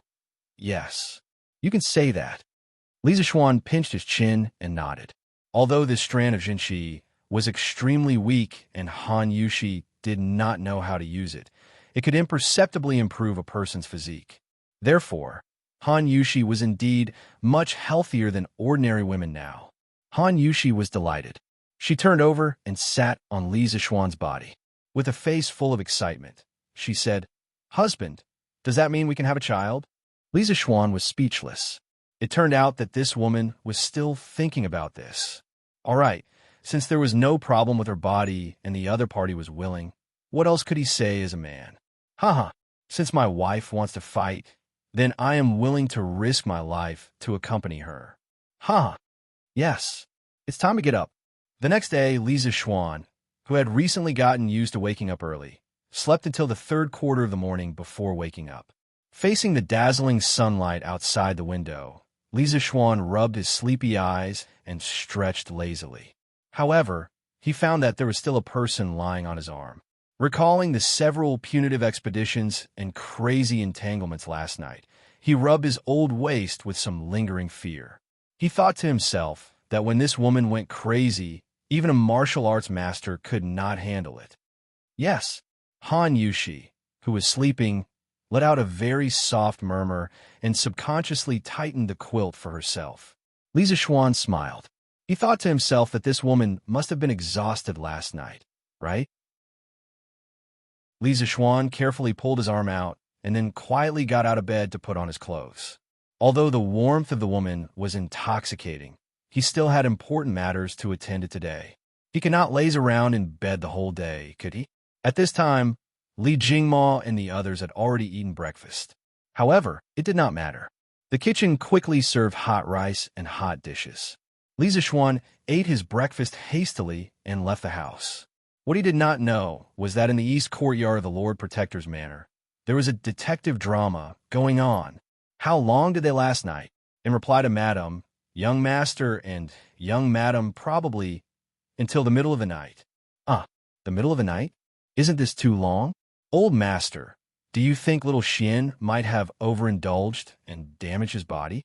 When Madam Li saw that Li Zixuan had left the house, she immediately called over Li Zixuan's personal maid, Xiao He, to secretly spy for information. Hearing Madam Li's words, Li Jingma's old face could not help but darken. As a parent, it was hard to say these things out of concern for their son and daughter-in-law. But now, the words that came out of Madam Li's mouth. What kind of words were these? Overindulgence. Was this something a mother should say? It should be fine. Little Xian is after all a martial artist, and his physique is much stronger than ordinary people. Seeing that Li Jingma did not reply, Madam Li could not help but roll her eyes. Then she justified herself and found an answer for herself. She then waved her hand at Xiao He and said, All right, Xiao He, you can leave. What I asked you today, you must not mention it to little Xian and Yushi, understand? Although Xiao He was thick-skinned, Her cheeks were already flushed red. She hurriedly took her leave. "Madam, don't worry. Xiao He will not tell anyone. Xiao He will take her leave." Madam Li nodded. After Xiao He left, she looked at Li Jingma with some excitement and said, "Old master, it looks like little Xian has been enlightened. We will be able to hold a grandson soon." Li Jingma stroked his beard and scolded jokingly, This stinking brat." Although that was the case, it was difficult to conceal the smile between his brows. Chapter 1697. Hey, Brother Zheng, why haven't you left yet? Yanhuang College's results are about to be released. That's not it. It's not even 4 minutes yet. Didn't they say that the results would be released at 9? It's true that the results will be released at 9, but there are so many people looking at the results today. If we don't go and get a spot in advance, I'm afraid that we won't even be able to squeeze into the academy later. Damn, why didn't I think of this? I'm not eating anymore. Let's go quickly. After leaving the Marquis residence and walking on the cement road of the county, Li Zixuan could clearly feel a stream of people heading towards the Cloud Mountain outside the city. These people were basically all students participating in the Yanhuang College's entrance exam. Among the students who came for the exam, quite a number of them chose to stay in Lantian County. After all, compared to Chang'an City, this place was closer to Yanhuang College. Previously, some of them might have thought that the accommodations in Lantian County were inferior to those in Chang'an City. However, when they arrived in Lantian County, they realized that they were gravely mistaken. The wide and flat streets, the dazzling lineup of shops, and the clean and tidy inns. How is this a small county? It was completely comparable to a bustling city. This was especially true for the Dragon Gate Inn that had just been built in Lantian County. It was luxurious, imposing, and resplendent, stunning everyone. The living conditions inside could be said to be the best of all the inns in the Great Tang. Therefore, the students who were fortunate enough to stay in Longmen and could be said to be both physically and mentally happy these few days. After all, whether it was the accommodations or the distance to Yanhuang College, Longmen had an absolute advantage over the other inns in Chang'an City. Lin Wenyuan could be said to have used the Yanhuang College's entrance exam as an opportunity to completely spread the name of the Lin family's Longmen Inn. After these students left Chang and returned to their respective hometowns, they would promote Lin Wenyuan's Longmen Inn for free. When Lin Wenyuan set up other branches of the inn in other places, he wouldn't have to worry about business at all. People would definitely swarm in to stay there. Li Zixuan sighed internally as he looked at the grand and imposing Dragon Gate Inn. Lin Wenyuan truly had a business acumen. After a moment, he shook his head and walked out of the city with Dabai. There were too many people in the city, so it was not easy for him to ride a horse. Along the way, Li Zixuan saw countless examinees walking in groups. However, very few of them were chatting and laughing. Most of them had very serious expressions on their faces. This situation reminded Li Zixuan of when he was in elementary school in his previous world. He would go to school to get his report card after the end of term exams. He was nervous, but he also had some expectations. He hoped that he would perform better than usual and obtain good results. As someone who had experienced this before, Li Zixuan could understand this kind of contradictory mentality very well. After about 15 minutes, Li Zixuan and his horse finally arrived at the foot of Cloud Mountain. However, when he looked around, he was instantly dumbfounded. He saw that the long and winding path of Cloud Mountain was already packed with people. Among these people, there were examinees who had come to check their results. There were also parents and relatives who had accompanied the examinees to check their results. There were also some vendors selling snacks. These people really knew how to do business. They purposely went to places with a lot of people. This made the already narrow path of Cloud Mountain seem even more crowded. In addition, there were countless horse carriages parked at the foot of the mountain. Presumably, the wealthy young masters who came in horse carriages also understood that it was impossible to climb Cloud Mountain with horse carriages. Thus, they abandoned their horse carriages and walked up the mountain instead. Li Zixuan shook his head helplessly. Then, he turned around and patted Dabai's head. "Go into the forest and wait for me." After saying this, he didn't care whether I understood him or not. He put down the reins and walked toward the path of Cloud Mountain. This was the territory of Cloud Mountain. He wasn't worried at all that Dabai would get lost or be stolen.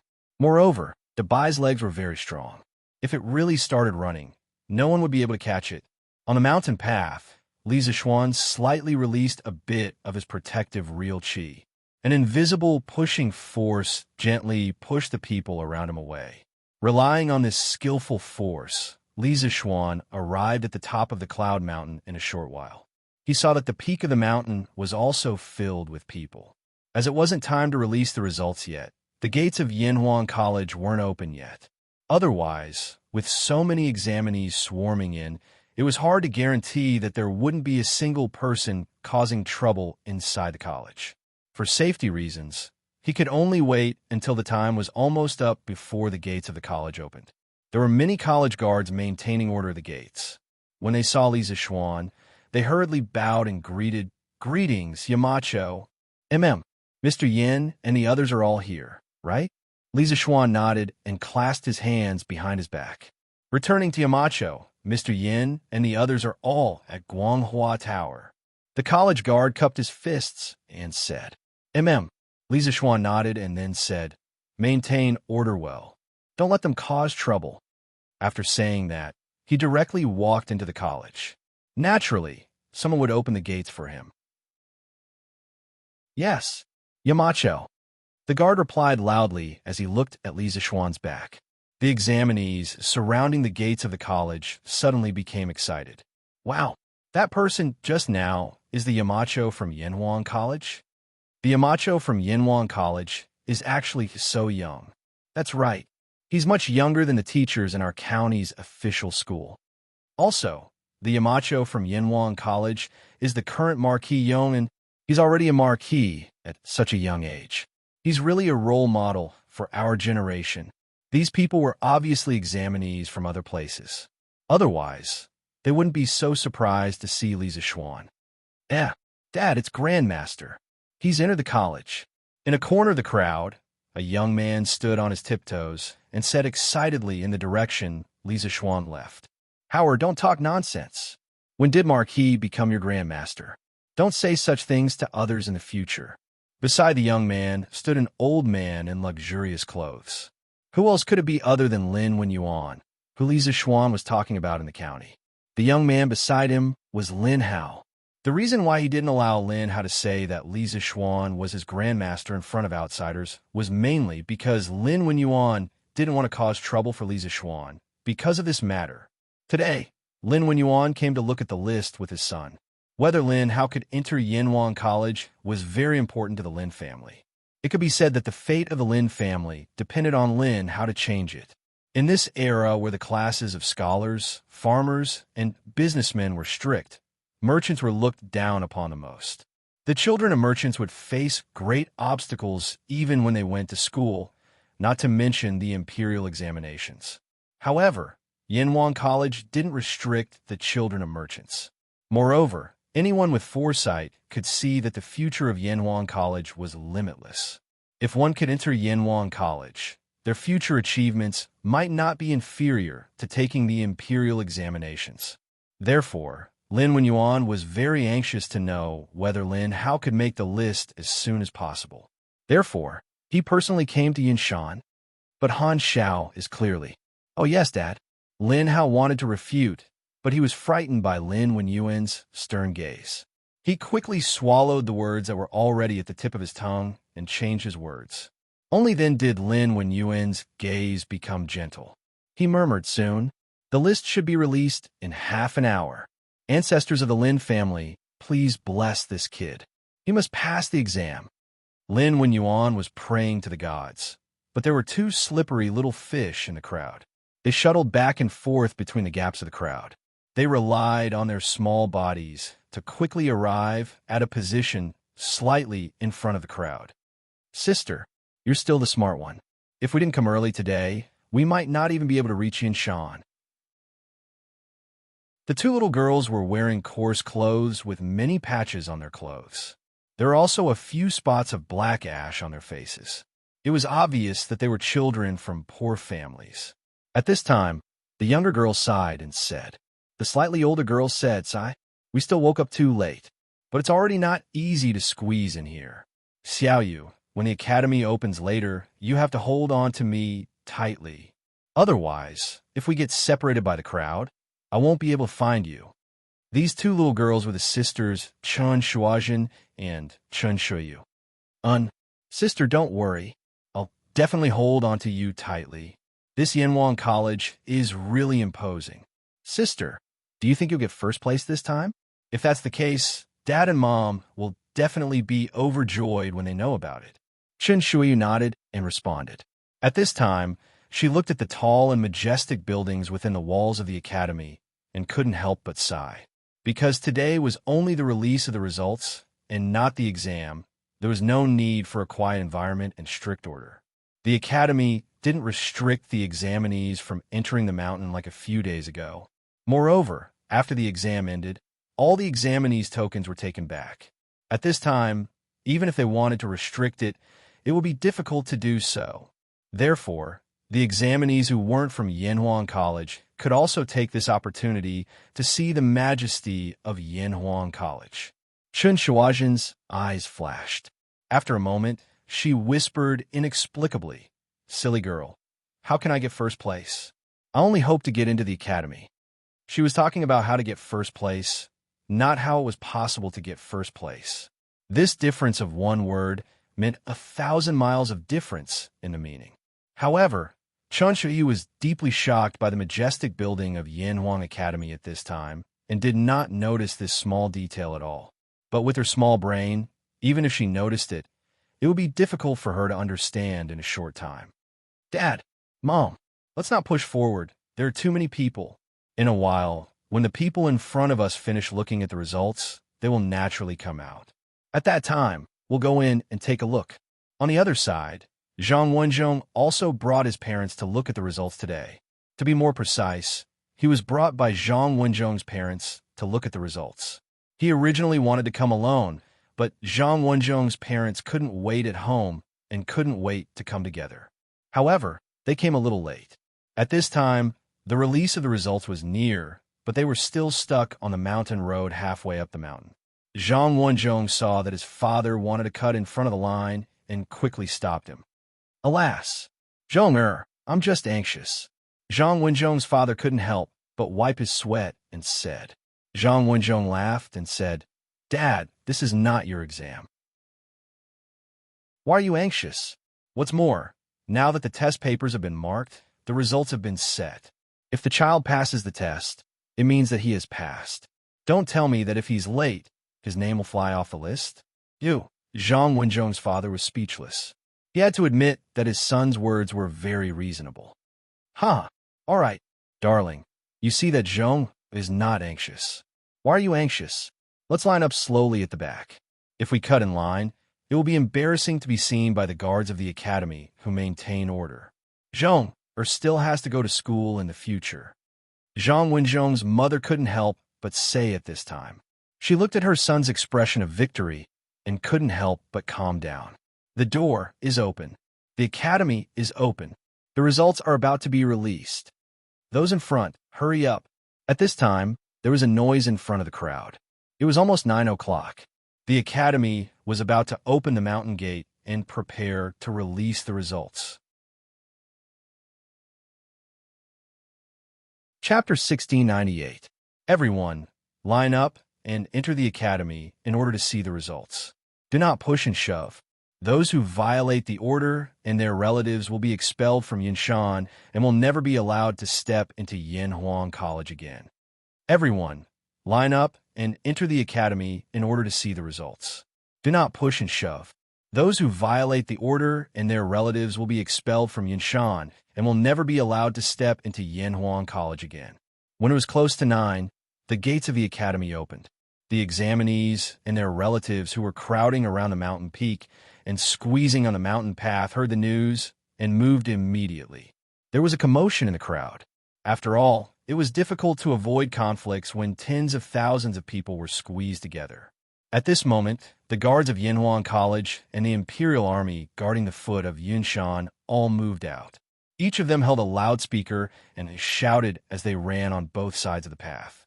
The voices of the guards of the Yinhuang Academy and the Imperial guards at the foot of the Cloud Mountain were amplified by the loudspeakers and suddenly became abnormally loud and clear.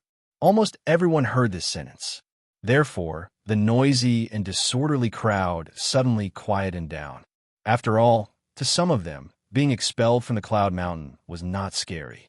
What was scary was that the relatives of those who violated the order would never be able to take half a step into the Yinhuang Academy. Didn't this mean that even if their children were admitted to the Yinhuang Academy, they would be rejected by the Yinhuang Academy because of their squeezing and shoving today? This wasn't worth it at all. Therefore, the shouting of the guards of the Academy and the Imperial Army had an immediate effect. The crowd outside the Academy consciously lined up and walked toward the Academy in order. Yamacho's idea is still the best. This way, we won't have to worry about these people getting hurt because of the pushing and shoving. Yin Silu and Li Zixuan stood by the window of the corridor on the 4th floor of Guanghua Building and looked down. Yin Silu couldn't help but sigh when he saw that the crowd outside the Academy had suddenly become orderly. Li Zixuan frowned and said, "The Academy has not considered this aspect thoroughly.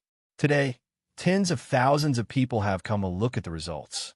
Although the Cloud Mountain is not very steep, the Academy is located at the peak of the Cloud Mountain. It is a small mountain. If so many people suddenly come here, it will be easy to cause trouble, especially the mountain path of the Cloud Mountain.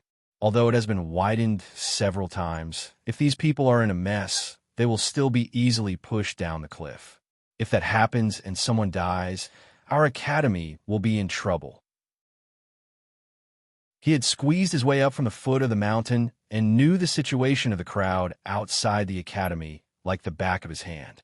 It was precisely because of this understanding that he realized the seriousness of the problem. The first thing he did when he arrived at the Academy was to order the Academy guards to take out a batch of loudspeakers. Together with the Imperial Guard stationed at the foot of the mountain, they immediately maintained order on both sides of the mountain path. As someone who had transmigrated from the modern world, Li Zixuan knew better than anyone else how serious the situation would be if a large group of people panicked and trampled. Therefore, he had to take precautions. Today was a good day for Yinhuang College to release the results. He couldn't allow this good day to become a bad day. This old man did not consider this thoroughly. "Please punish me, Yamacho." Hearing this, a trace of guilt flashed across Yin Silu's face. Then, he cupped his hands and apologized to Li Zixuan. "No, I don't mean to blame Mr. Konggue." Li Zixuan hurriedly waved his hand and said seriously, "The scale of the Academy's entrance examination this time is far greater than last year's. The number of applicants alone is more than 3 times of last year's. Under such circumstances, the entire Academy is overloaded, including the previous few days when the Academy teachers were marking the papers together. Everyone has worked hard. As for you, Mr. Konggue, you're in charge of the overall situation. You've worked harder than anyone else. Under such a pressing situation, it's completely understandable that you didn't consider this point. It's me, the Mountain Chief, who has done too little." Chapter 1699. Howa, quick. I'll search from the back to the middle. You search from the middle to the front. Quickly see if you can find your name. Lin Wenwen's father was also nervous at this time. It was as if he was the one taking the exam instead of Lin Hao. "Dad, why do we have to search from the back to the front? Can't we search from the front to the back?" However, his words hurt Lin Hao a little. Did his father look down on him that much? "Hey, you brat. Don't tell me you still think your name can be ranked at the front. I just want to find your name as soon as possible." Hearing that, Lin Wenyuan could not help but smack the back of Lin Hao's head as he said in annoyance. He had fantasized that his son could get first place or top 10, but that was just a fantasy. How could it become reality?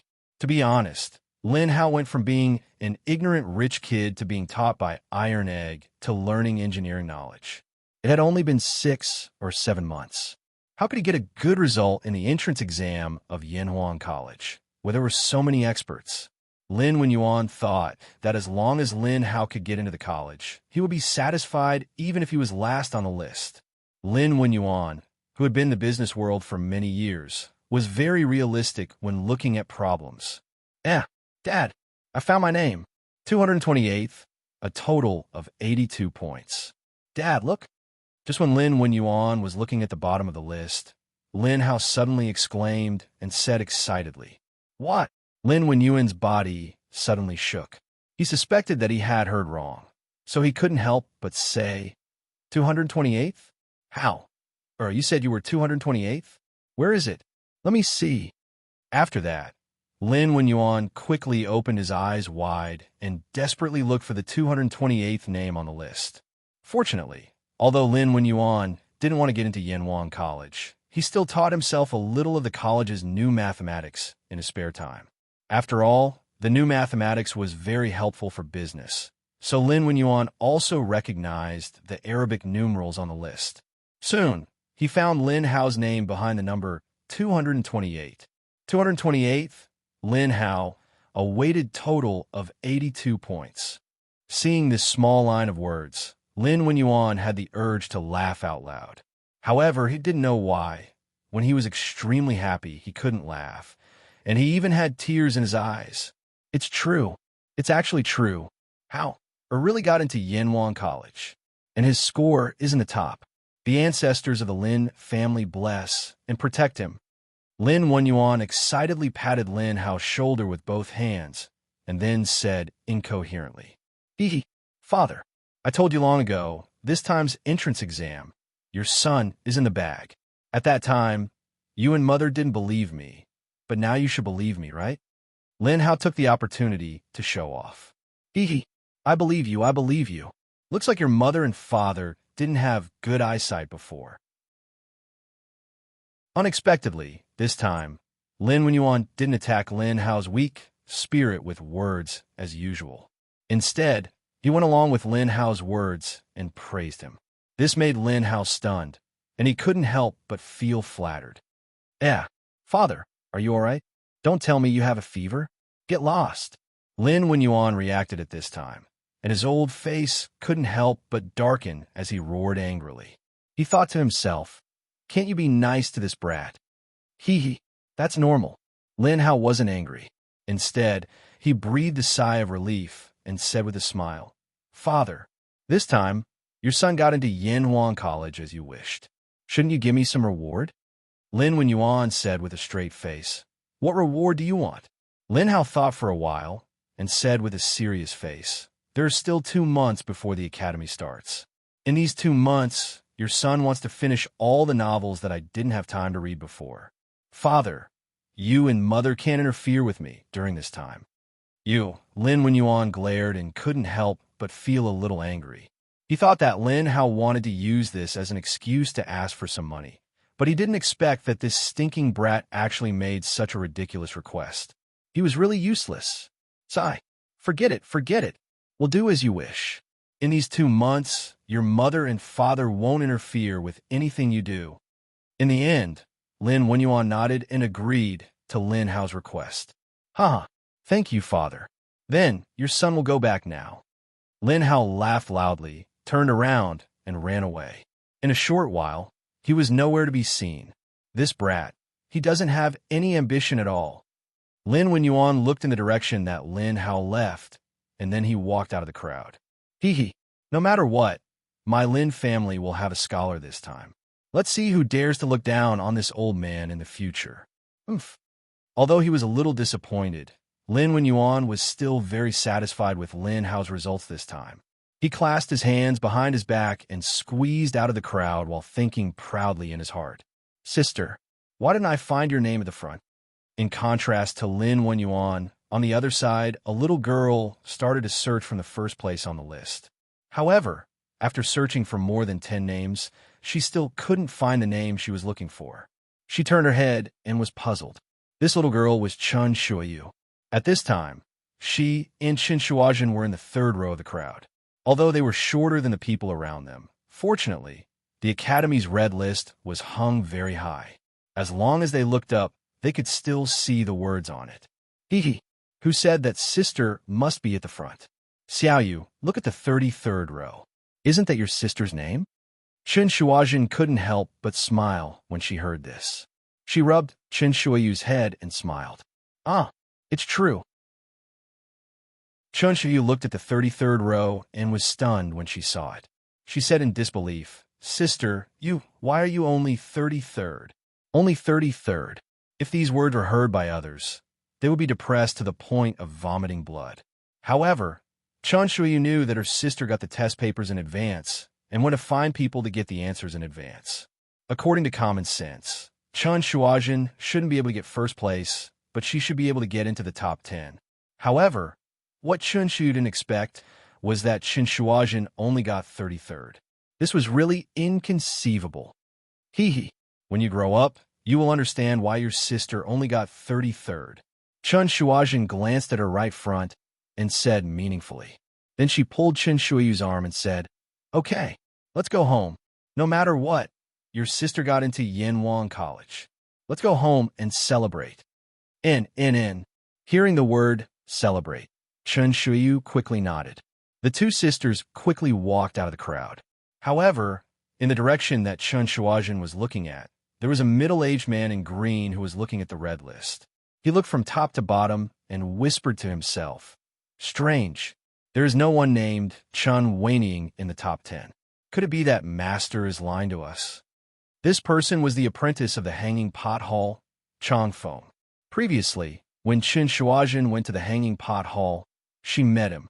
He was also the one who introduced Chen Shuajin to Lin Jichang. Yesterday, Lin Jichang accidentally found out that the entrance examination questions of Yanhuang Academy's medical school were exactly the same as the questions that Chen Weining, Chen Shuajin, had asked him. Out of curiosity, he sent Chang Feng over to see if Chen Weining was the top student this time. At the same time, he also wanted to see who exactly Chen Weining was to be able to obtain the entrance examination questions of Yanhuang Academy in advance. However, the result was destined to disappoint Lin Jichang. The top student of the medical school wasn't Chen Weining. Her surname wasn't even Chen. Chang Feng didn't even see Chen Weining at the scene. This made Chang Feng wonder if Lin Jichang was lying to him. It seems that the old man from the Hanging Pot Hall has found out the secret of the questions. He actually sent people from the medical hall to investigate. Luckily, I was prepared. Not only is my name fake, but I didn't get first place because I purposely answered the last two questions wrong. More importantly, I'm wearing tattered clothes today. Unless Chang Feng comes close, he definitely won't be able to recognize me and Xiaoyu. Chen Shuajin, who was walking down the mountain with her little sister, couldn't help but think proudly. In fact, from the moment she decided to go to the Hanging Pot Hall to get the answers, she was prepared to take precautions. She couldn't let Lin Jichang know her true identity. She also couldn't let anyone other than Lin Jichang know that the 10 questions she said that day were all questions for the Yanhuang College's medical school's admission exam. This way, as long as Lin Jichang couldn't find her, he couldn't take her down and confront her face to face. He wouldn't have any way to prove that she cheated. Without any evidence, without any foundation, and with this matter related to Yanhuang College's reputation, Chen Shuajin believed that Lin Jichang wouldn't have the guts to publicize this matter before he was 100% sure.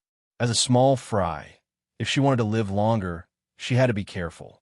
Chen Shuajin understood this point very well. This was the caution of a small fry, and also the wisdom that a small fry needed to survive. But the person who got first place in the medical school actually got full marks? Who is so good? Also, this name sounds familiar. Could it be that Marquis not only gave the exam to me in advance, but also leaked it to him in advance? After being proud for a while, Chen Shuajin's heart also had a trace of doubt. She was very clear about the difficulty of the medical school exam. She didn't think that anyone could get full marks without cheating. If there was, then this person must be a monster. After all, at such a young age, having such high medical skills, if he wasn't a monster, what else could he be? Chapter 1700. Oh my God. Someone actually got full marks in the medical school this time?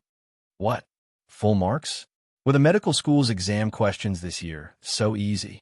Bullsh asterisk T. How could it be so easy? I heard that after the exam 2 days ago, someone wrote down the exam questions from memory and showed them to a doctor in Chang.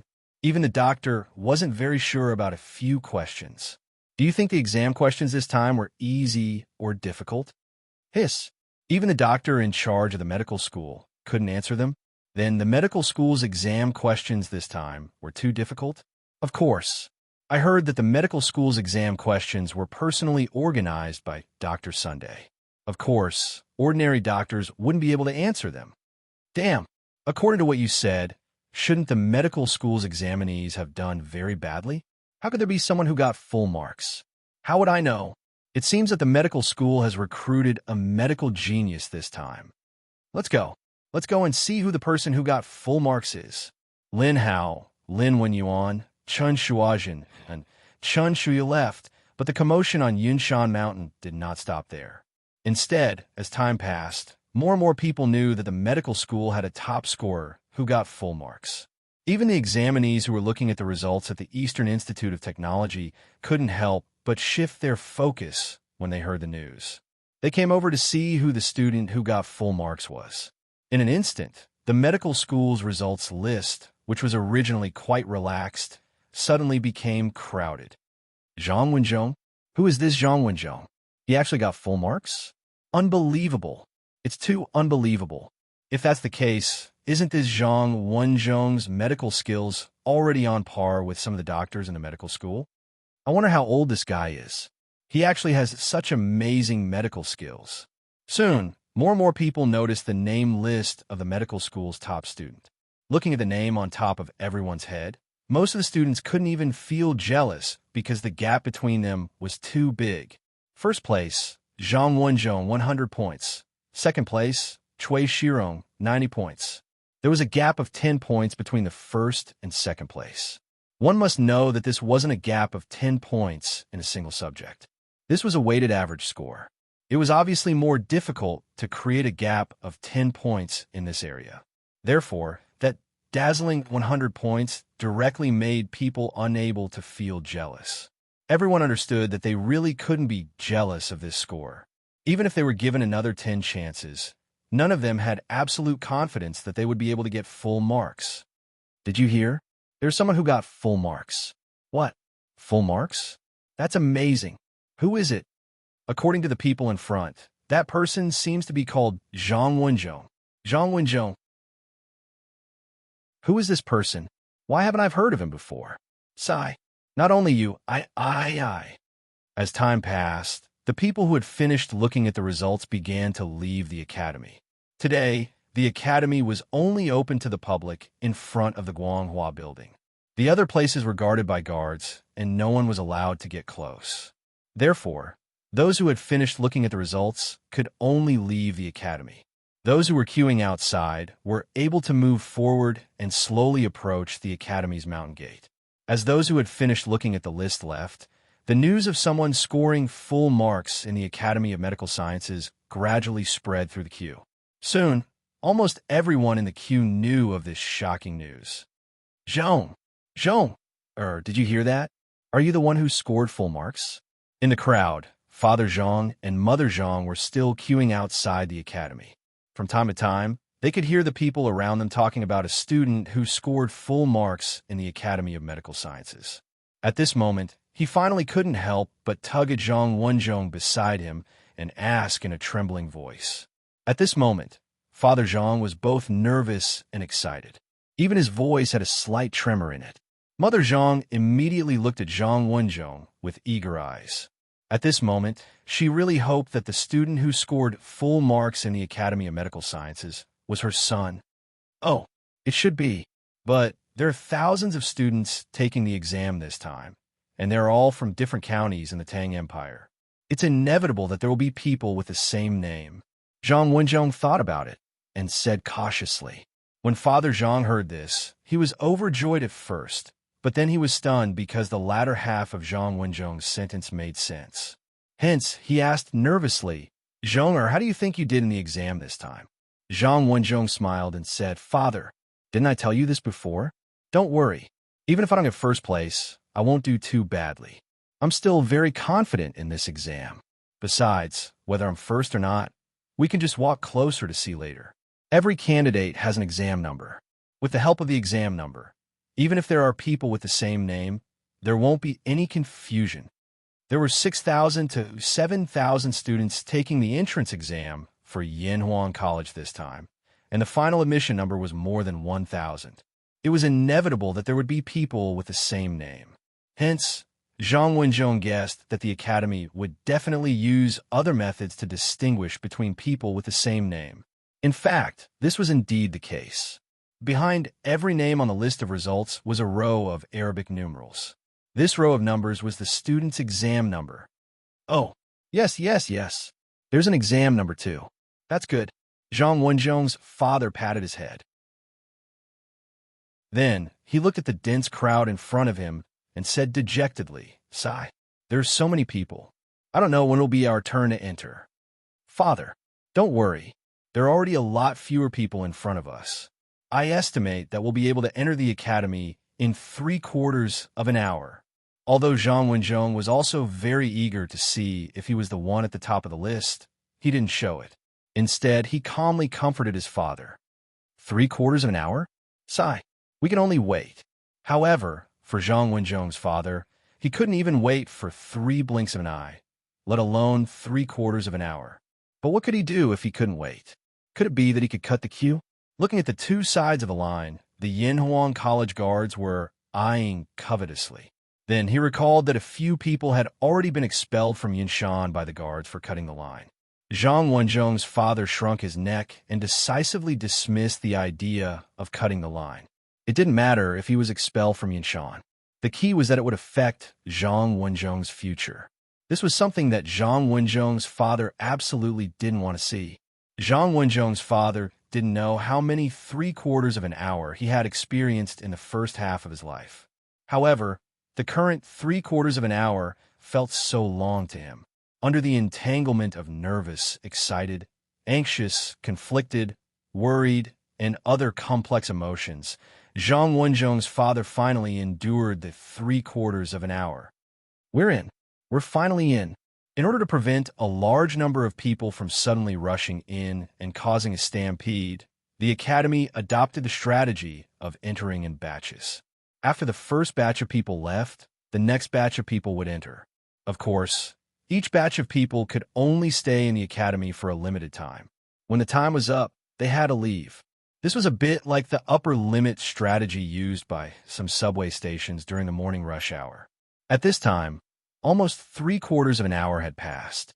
The Zhang family of 3 finally entered the academy.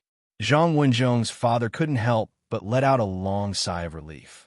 There was a trace of joy on his face, but there was also a trace of worry. The medical college's results list is on the west side. Following the guidance of the academy's guard, Zhang Wenzhong's father quickly brought Zhang Wenzhong and Zhang Wenzhong's mother to the medical college's results list. They were faster, so they managed to grab the 3rd row position. It was not bad as they could see the words on the red list clearly. First place, Zhang Wenzhong, exam number 062800913, score 100 points. Zhang Wenzhong's father was literate. He raised his head and went straight to the top of the list. Immediately, he saw his son's name. He couldn't help but tug at Zhang Wenzhong's arm and said excitedly, Zhong, quickly take a look and see if this exam number is yours. Zhang Wenzhong didn't say anything. He raised his head and quietly looked at his high and mighty name on the red list. It was at the top of the list, far ahead of the 2nd place. This result was a recognition of his devotion to medicine, his diligent study of medicine, and his previous master's treatment of patients. Of course, this was also a reward for his parents' silent support for his medical studies all these years. Zhong, what's wrong? Is this exam number not yours? Zhang Wenzhong's father's expression suddenly changed when he saw that Zhang Wenzhong didn't speak for a long time. Dad, Mom, this exam number is mine. I got into Yanhuang College. Zhang Wenzhong retracted his gaze and looked at his parents with tears in his eyes. He said firmly, "Huh, good, good, good. My son got into the Yanhuang Academy, and he even got first place. Ha ha ha." Zhang Wenzhong's father heard this, and his nervous mood suddenly turned into ecstasy. He raised his head and laughed loudly. Such a big commotion naturally attracted the attention of the surrounding people. The crowd in front of the medical college's results list immediately turned their attention to this side. "Look, that person is the top of the medical college's exam this time. He got full marks." The crowd automatically ignored Zhang Wenzhong's father and looked at the young man next to him. According to the age limit of the college's enrollment, that young man could be the medical college's candidate this time. Oh my God, so young? How did he get full marks? Could it be that he started studying medicine when he was in his mother's womb? This is incredible. The medical college's enrollment exam questions not only require theoretical knowledge, but also practical medical experience. Could it be that he has treated patients at such a young age? I know him. A few days ago, the Tang Alliance Medical Center in Lantian County treated a young man with intestinal abscess. Marquis, Dr. Sun, and Taoist Xianqing from the Celestial Master sect of Longhu Mountain treated him together and finally pulled him back from the jaws of death. If I remember correctly, that young man's name is Zhang Wenzhong. What? How could there be such a coincidence? Marquis, you've saved a medical genius from the Yanhuang Academy. Soon, someone recognized Zhang Wenzhong, but Zhang Wenzhong didn't care about the outsider's comments. He cupped his hands to the surrounding candidates and then turned to leave with his parents. "Dad, Mom, my life was saved by Marquis. Oh, it should be a macho. I will use this life to save more people in the future to repay Yamacho for saving my life." When they reached the foot of Cloud Mountain, Zhang Wenzhong suddenly stopped and turned to look at his parents. He said in an unusually serious tone, Father Zhang and Mother Zhang couldn't help but be startled. After being stunned for a moment, Father Zhang opened his mouth and said, "Zhong, you're right. One must know how to repay kindness. The Marquis saved your life, so all the more you should work hard to repay him. However, Marquis doesn't lack money or reputation. Now that you are a student of Yanhuang College, you are his disciple. As the saying goes, a teacher for a day is a father for life. You must listen to Marquis in the future and fulfill your responsibility as a disciple by Marquis' side." Zhang Wenzhong nodded solemnly and said, "I will remember Father's teachings." "Ha, that's enough. Let's go home. Zhong, I will make your favorite dishes when we get back home to celebrate the top of the exam." Zhang Wenzhong's mother laughed. Yes, yes. Thank you, Mom.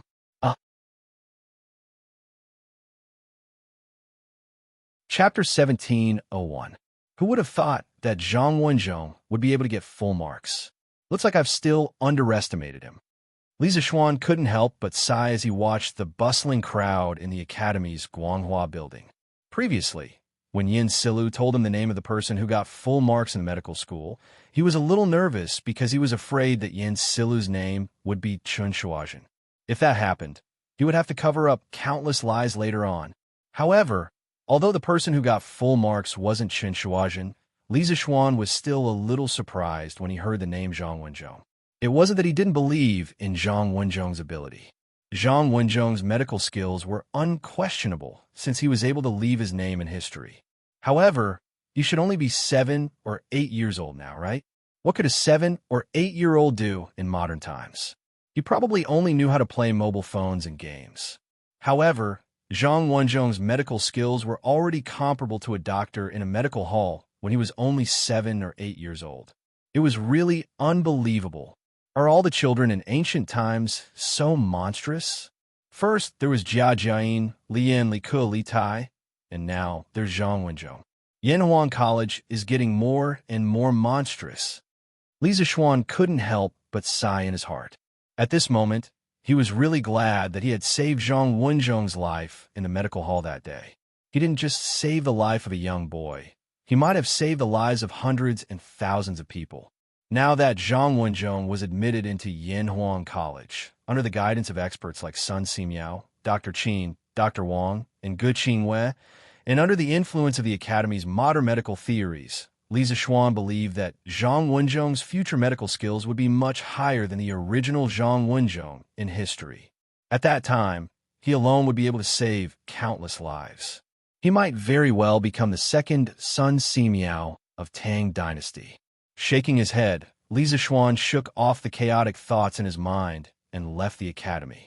After descending the cloud mountain, he found a bai in a small forest. Then, man and horse headed straight for Chang'an City. All the talents in the world will enter Yanhuang College. Although this was just a slogan and Li Zixuan's beautiful vision for the future of the college, this vision was slowly being realized. The number of students that Yanhuang College could recruit was increasing, and the number of talents it could attract was also increasing. Among them, there was no lack of intelligent and stunning geniuses. They would support the future glory of the college. The academy was developing in a better direction, so Li Zixuan had to fight for a stable and safe environment for the academy. Your Majesty, His Highness the King of Shu requests an audience. In the Sweet Dew Hall, Li Er had just finished his morning court session and was sitting on the dragon couch. He did not even bother to drink a cup of immortal tea. At this moment, Zhao Song walked in and bowed to Li Er. "Oh, Kuer is back." Li Er raised his eyebrows in surprise.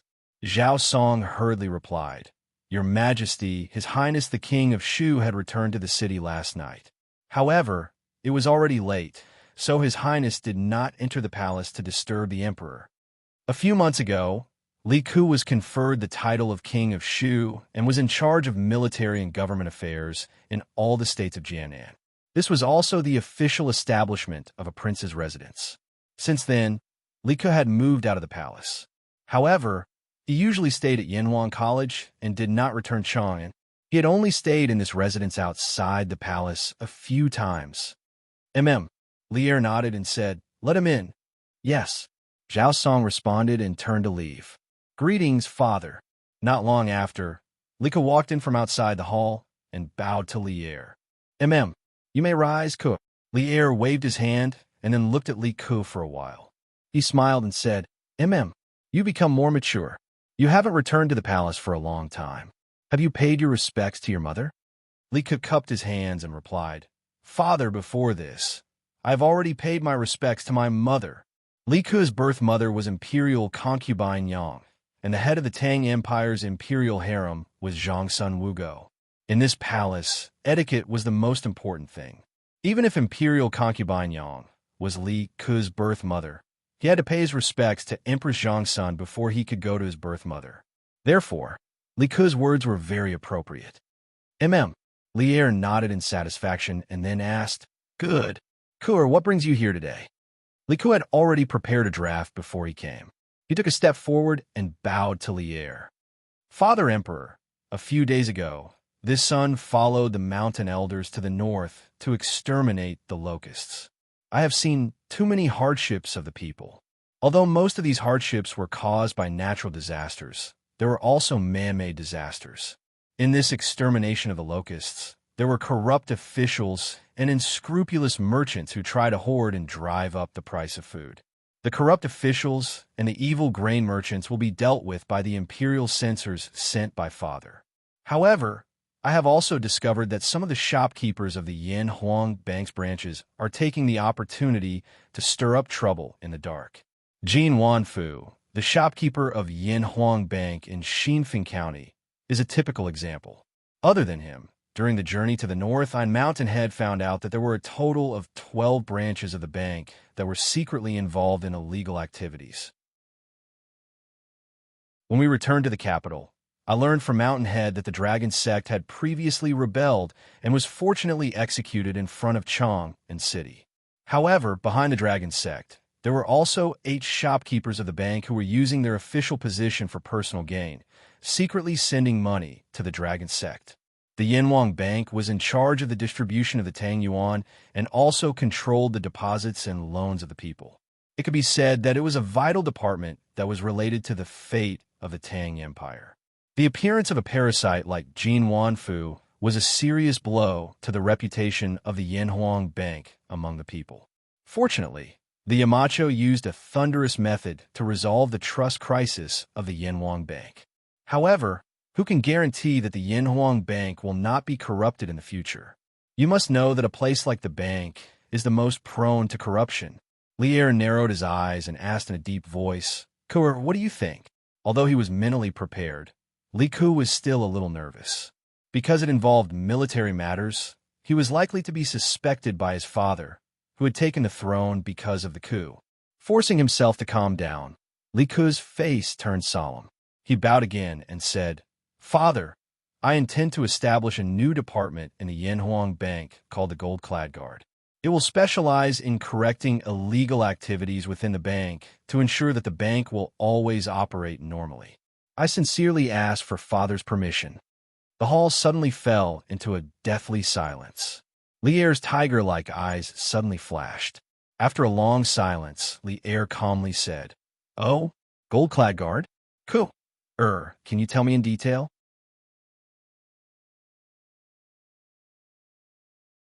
Chapter 1702. In the Ganlu Hall.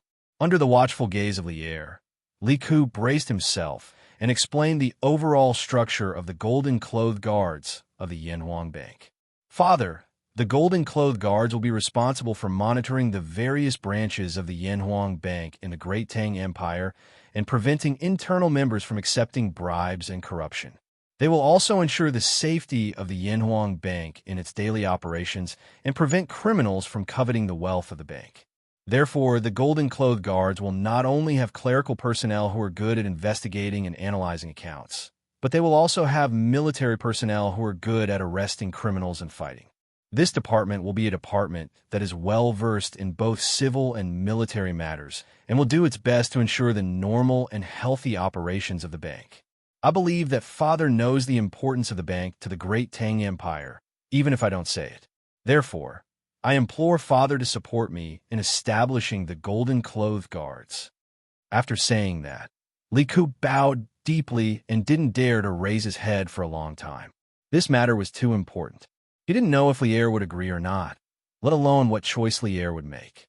The hall fell into a deathly silence once again. Lier narrowed his eyes.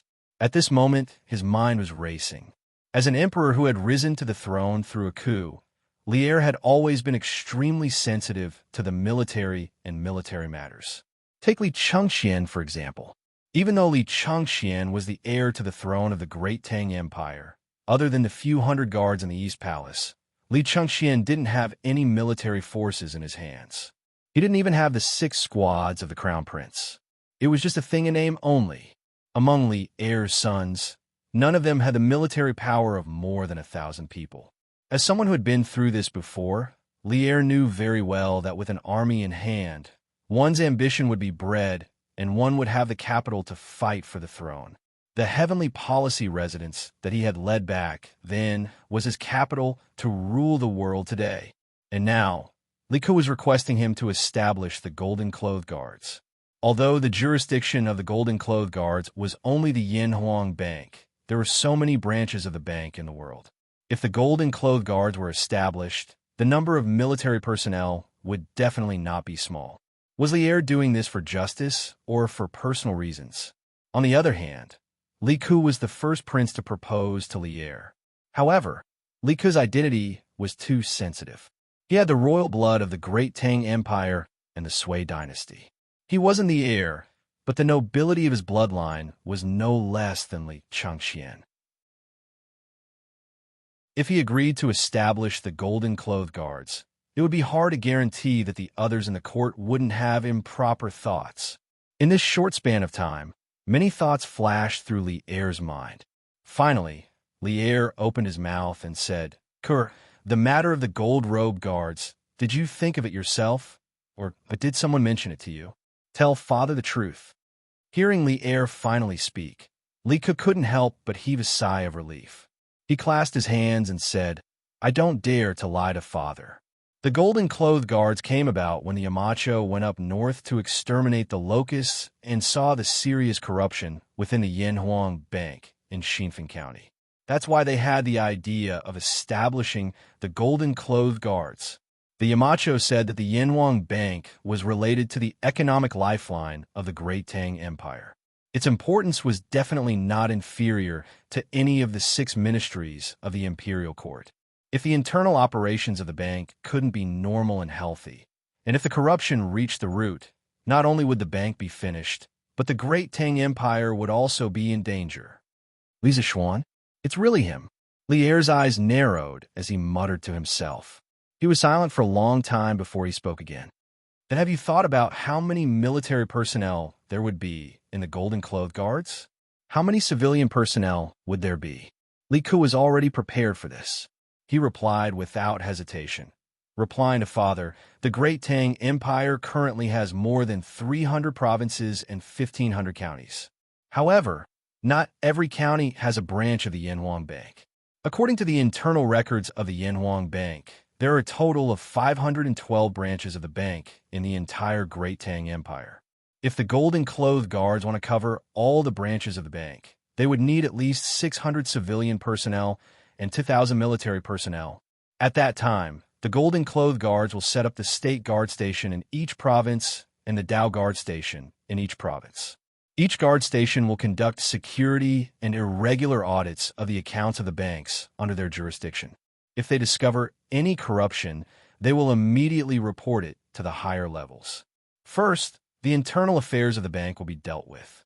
After that, the relevant criminals will be handed over to the local government or the Supreme Court.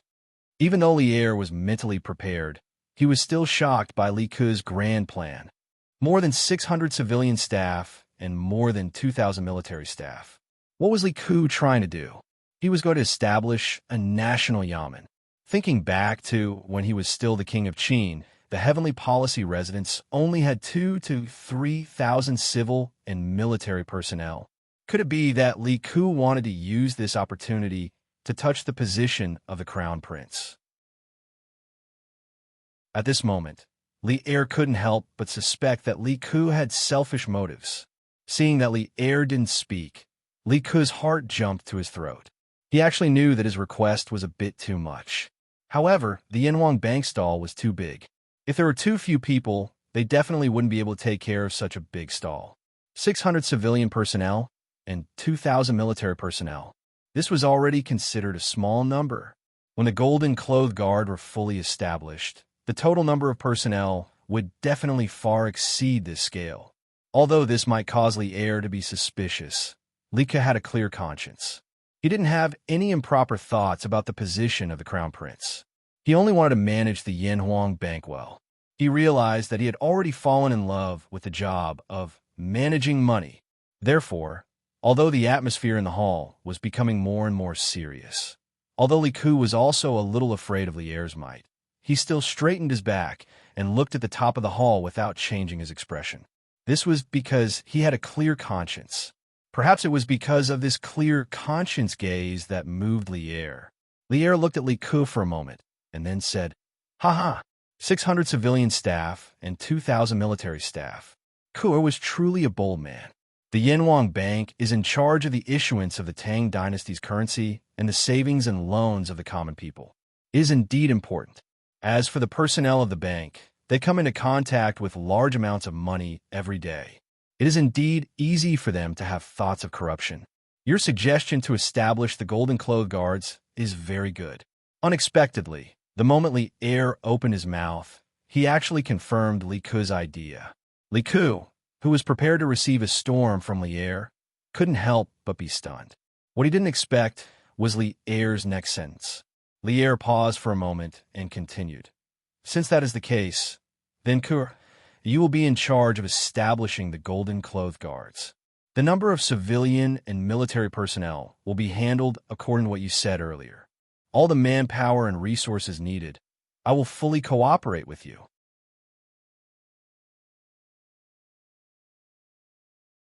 Chapter 1703. Within the Ganlu Palace, a yamen of more than 2,000 people had been built just like that, and it had even been given to a prince. Before this, no one would have believed that the wise and mighty Emperor Li Er would make such a foolish decision. Li Ku's mouth was agape in shock. Li Er had agreed too quickly and decisively. so much so that he almost couldn't believe that the person in front of him was Li Er. While Li Ke was still in daze, Li Er spoke once more. In addition, since the Yinhuang Bank is affiliated with the Ministry of Revenue, the establishment of the Gold-Clothed Guard cannot be done without the support of the Ministry of Revenue. We will issue a decree for Xiao Yu to cooperate with you in establishing the civil staff of the Gold-Clothed Guard. They will be responsible for checking the accounts of the bank. As for the military staff of the Gold-Clothed Guard, Li Er paused for a moment, his brow creasing as if he was seriously considering something. After a few moments, he chuckled. Ku-er, although you've been practicing martial arts since you were young, you've never led soldiers before. If you rashly establish a military staff of more than 2,000 people, I'm afraid that your strength will be insufficient. How about we send someone to assist you? Send someone to assist? Li Ke suddenly had a conjecture. Could it be that Li Erma was recommending Li Junxian to him? Your son, thanks Imperial Father. Although many thoughts were running through his mind, Li Ke did his best to maintain a normal expression as he clasped his hands at Li Er. Li Er nodded in satisfaction. We heard you speak of the functions of the Gold-Clothed Guard just now and felt that the Gold-Clothed Guard was similar to the 100 Cavalry in terms of martial arts.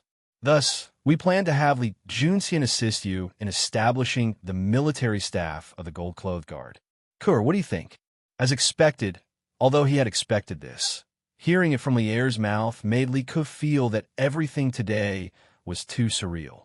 If not for the fact that he knew that Li Zishuan had not entered the Imperial Palace recently, Li Ke would have suspected that Li Zishuan had colluded with Li Er.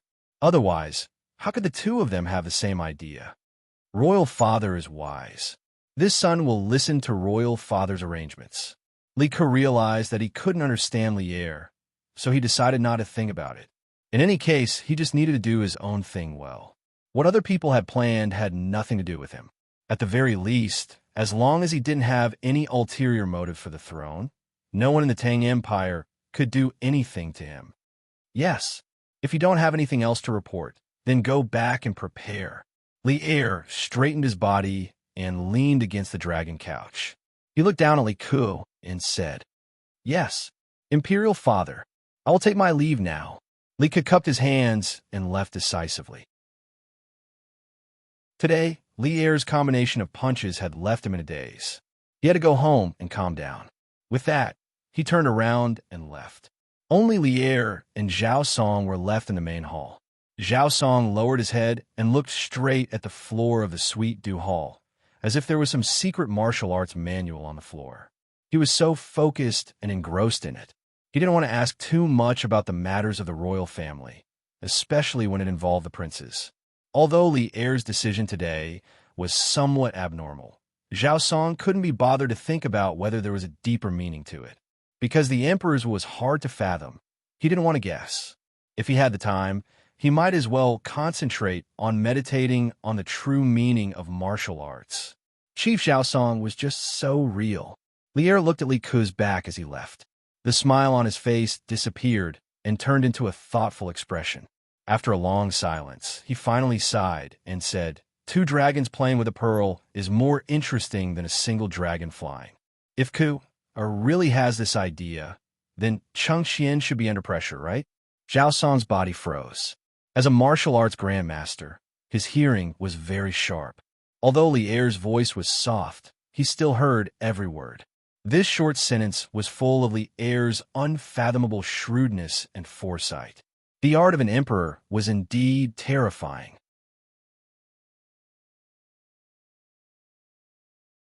Chapter 1704. Master, the Marquis of Yong, and is here. Chang, and City West, Duan residence. Duan Jishuan, who had just finished his morning court session, was preparing to put on his armor and head to the army camp. At this moment, a servant suddenly rushed into the backyard and bowed. Oh, where is he? Duan Jishuan raised his eyebrows, secretly guessing the purpose of Li Zishuan's visit. At the same time, he asked, Master, this old servant has invited the Marquis of Yong into the front hall for tea. The servant bowed and said. Duan Jishuan nodded and said, Mem, you have done well. Go and tell the Marquis of Yong, and this old man will be there soon. Although Li Zishuan was only a marquis, he had an entire province as his fief. Furthermore, he was also the provincial governor of a province. He could be considered as a high-ranking official of the border. His status was no longer the same as before. Now, if he were to be rejected by the Duan residence's servant, it would indeed be very inappropriate. Yes, the servant obeyed and left. Duan Jishuan could only hang the armor that he had just taken off on the wooden rack at the side. Dressed in his normal clothes, he left the room. How did Marquis have the time to visit this Duan residence today? In the Duan residence's main hall, Li Zishuan sat quietly on a wooden chair. The tea on the side table emitted a faint fragrance, but he did not touch it. He closed his eyes and rested. Suddenly, a burst of hearty laughter came from outside the room. Following that, Duan Jishuan walked in with majestic steps. Li Zishuan's eyes suddenly opened. Then, he hurriedly stood up and went forward to greet him with cupped fists and said, "This subordinate came uninvited. I hope General Duan will not blame me." This subordinate? Duan Jishuan, who had originally planned to exchange a few pleasantries with Li Zishuan, couldn't help but be taken aback when he heard this. Then, his expression became somewhat interesting. "Marquis, are you planning to join the army after dealing with the external affairs?" Duan Jishuan was not stupid. In fact, to be able to get to this position, no one was stupid. Almost instantly, he understood the crux of the matter. More than a month ago, Li Zishuan was appointed as the Black Armored Army Adjutant. However, due to the Academy's affairs and later on going north to eliminate the locusts, he did not go to the army. Now that Li Zishuan claimed to be his subordinate, he was obviously prepared to join the army. 2. Although Li Zishuan was now calling himself Duan Jishuan's subordinate, Duan Jishuan could see that Li Zishuan was neither servile nor overbearing. His aura was even restrained, making him seem even more unfathomable. In comparison, Duan Jishuan was more like a subordinate. Duan Jishuan could not help but narrow his eyes. They had not seen each other for more than a month, but Li Zishuan's temperament had changed so much. Although he did not actively release his aura, the restrained aura made Duan Jishuan feel more unfathomable. He must have made a breakthrough in his martial arts realm. At least, his current martial arts realm is not lower than mine. This was Duan Jishuan's subconscious judgment. Many people knew about the battle at Longmen Pass in the north, but not many people knew about the details of the battle. Li Zishuan benefited from the disaster and broke through to the Grand Master late stage in that battle, and even fewer people knew about this. However, Duan Jishuan could tell that Li Zishuan had made a breakthrough in his realm from just one encounter, mainly because Duan Jishuan's martial arts attainment was also profound. Yes, I have arranged the matters at the Academy for the time being. More importantly, the new batch of armor needed by the Black Armored Army has been completed by the wonderful Pavilion Workshop. I plan to bring this batch of armor to the barracks tomorrow. In addition, since I will be going to the barracks tomorrow, General Duan, please don't refer to me by my title in the future. Just call me by my name. Li Zishuan clasped his fists and said, Duan Jishuan was the boss of the Black Armored Army. No, to be precise, he was the second in command. The boss of the Black Armored Army was always Li Zishuan. To put it bluntly, Li Zishuan was here today to bow to the boss. After all, he knew that the third in command of the Black Armored Army, Qiu Xingong, had always disliked him. How could he not curry favor before entering the barracks? It was not that he was snobbish. The main reason was that he did not want to fight for power with Qiu Xingong. He only wanted to raise the combat strength of the Black Armored Army to a higher level so that the Tang Empire would have a greater chance of defeating the Turks. After completing his mission, even if Qiu Xingong did not allow him to leave, he would still resign from Li Zishuan. His life's dream was not to join the army or fight on the battlefield. However, the life he pursued required a stable environment. In his opinion, with Duan Jishuan's protection, he would at least be safe in the Black Armored Army. Thus, he was more humble today. Putting this aside, Duan Jishuan was a person worthy of respect. This person had also made great contributions to the establishment of the Li Tang Empire. Duan Jishuan's eyes flashed, and he immediately recovered from his deep thoughts. He nodded and said, "All right, since Adjunct Li is about to return, I will naturally welcome you. Tomorrow morning, the soldiers will be called out. I hope Adjunct Li can arrive on time." Duan Jishuan had been in the army for more than a decade and was a straightforward person. Since Li Zishuan was willing to return to the army at this time, he was naturally more than happy to oblige. Disregarding everything else, Li Zishuan's terrifying martial arts prowess was a force to be reckoned with for the black armored troops. Although the military had never advocated individual strength, it still depended on the level of the individual's strength. At present, no army could ignore a martial artist at the Grandmaster realm. If a martial artist at the Grandmaster realm also knew how to lead troops in the art of war, it would undoubtedly be a headache for the enemy. In addition, Li Zishuan was not an ordinary martial scholar. To be able to face the martial scholar Wu Jie head-on and survive, Duan Jishuan knew that if he were in Li Zishuan's shoes, he would not have such strength. Thus, in terms of individual strength, Li Zishuan was not any weaker than him, the commander of the Black Armored Army. Not to mention, Li Zishuan had brought 5,000 new sets of armor to the Black Armored Army.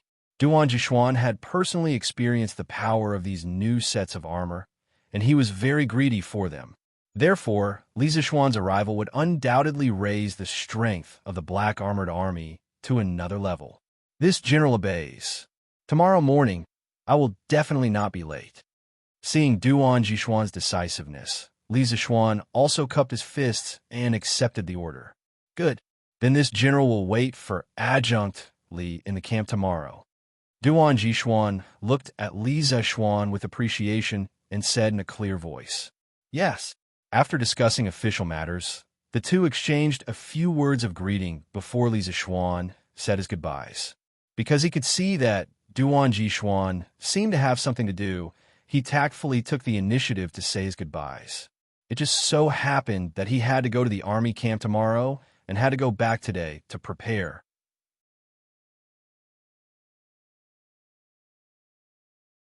Chapter 1705. Xiao Xian, what brings you here today? After leaving the Duan mansion, Li Zishuan did not leave the city immediately. Instead, he went to the Qin mansion.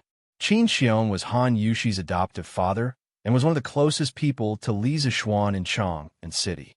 Before he went to the military camp to take up his post, he should have informed Qin Xiong. Coincidentally, Cheng Yaojin was also in the Qin residence. The two brothers had just finished their morning court session and were practicing in the Qin residence's martial arts field. When Li Zishuan suddenly came over, they quickly put down their weapons and greeted him. "Uncle Cheng, you're here too?" Li Zishuan first bowed to Qin Xiong and Cheng Yaojin respectively before stating the purpose of his visit. "Tomorrow, I will be heading to the Black Armored Army's barracks to take up my new post. The Black Armored Army has just been expanded.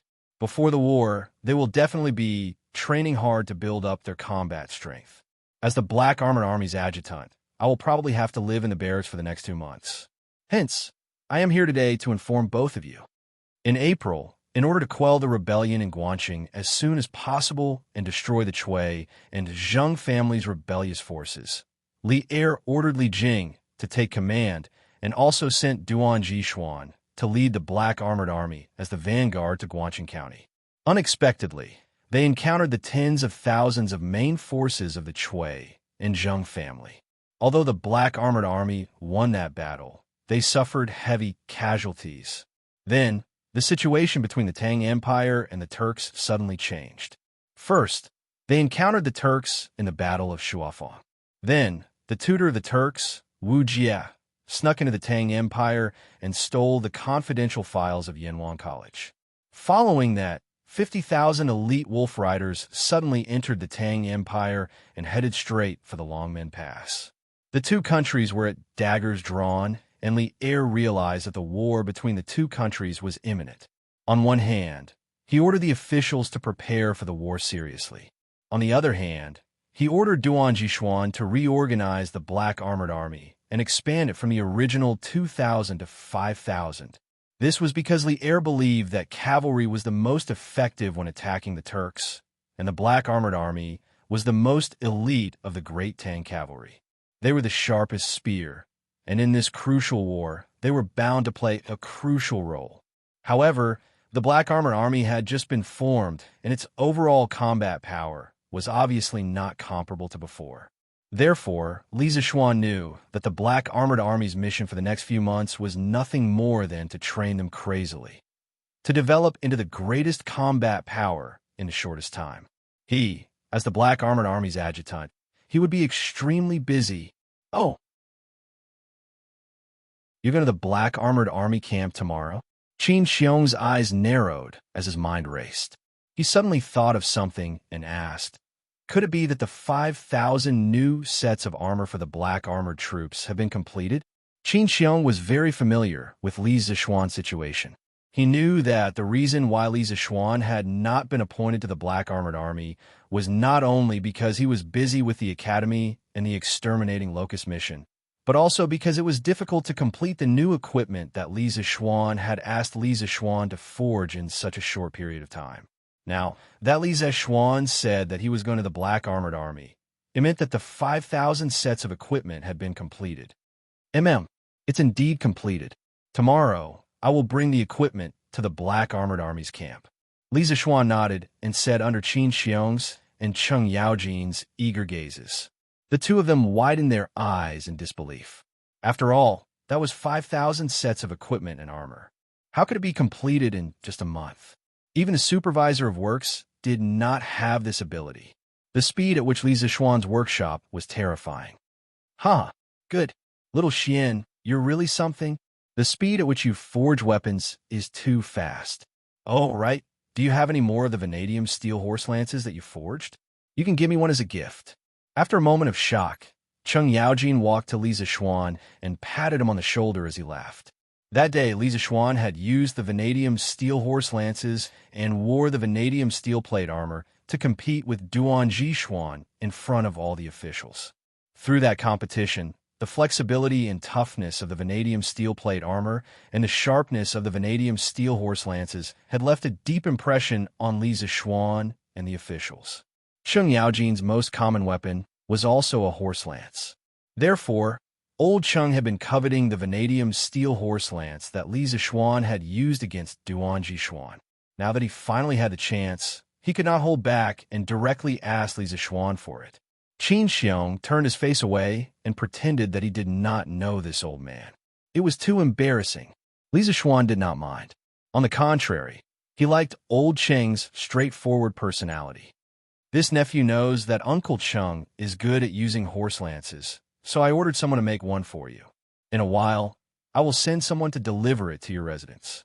I guarantee that it will be better than the one I used on the drill ground that day. Cheng Yaojin was instantly overjoyed. He laughed and said, good. Little Xian, you know this old man well. Unlike my two brats who don't know how to be filial to their father. They only know how to cause trouble.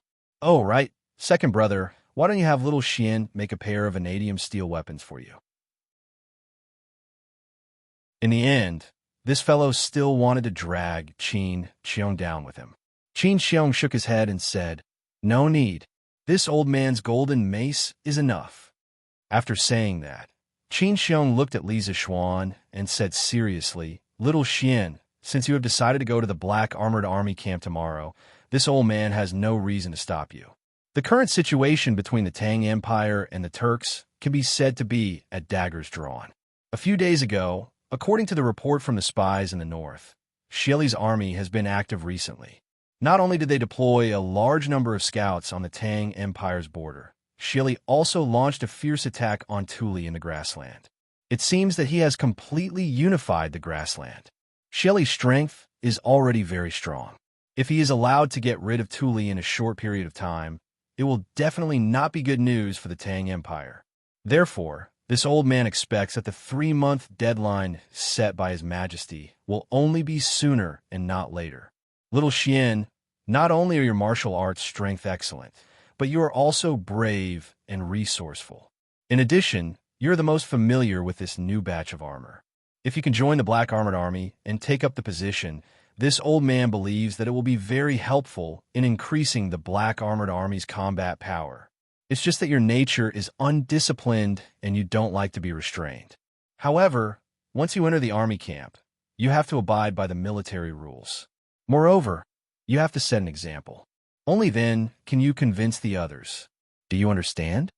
Compared to Chung Yaojin, Qin Xiong was undoubtedly much more reliable. Qin Xiong patiently explained to Li Zixuan the current situation and the things to pay attention to after entering the army. This nephew understands. Many thanks for Uncle Qin's reminder. Hearing that there were strange movements on the Tang Empire's northern border and that Xieli had launched a general attack on Tuli, Li Zixuan was shocked. At the same time, a sense of urgency rose in his heart. It seemed that Xieli had already sensed the Tang Empire's next move on the grassland. He was already making preparations in advance.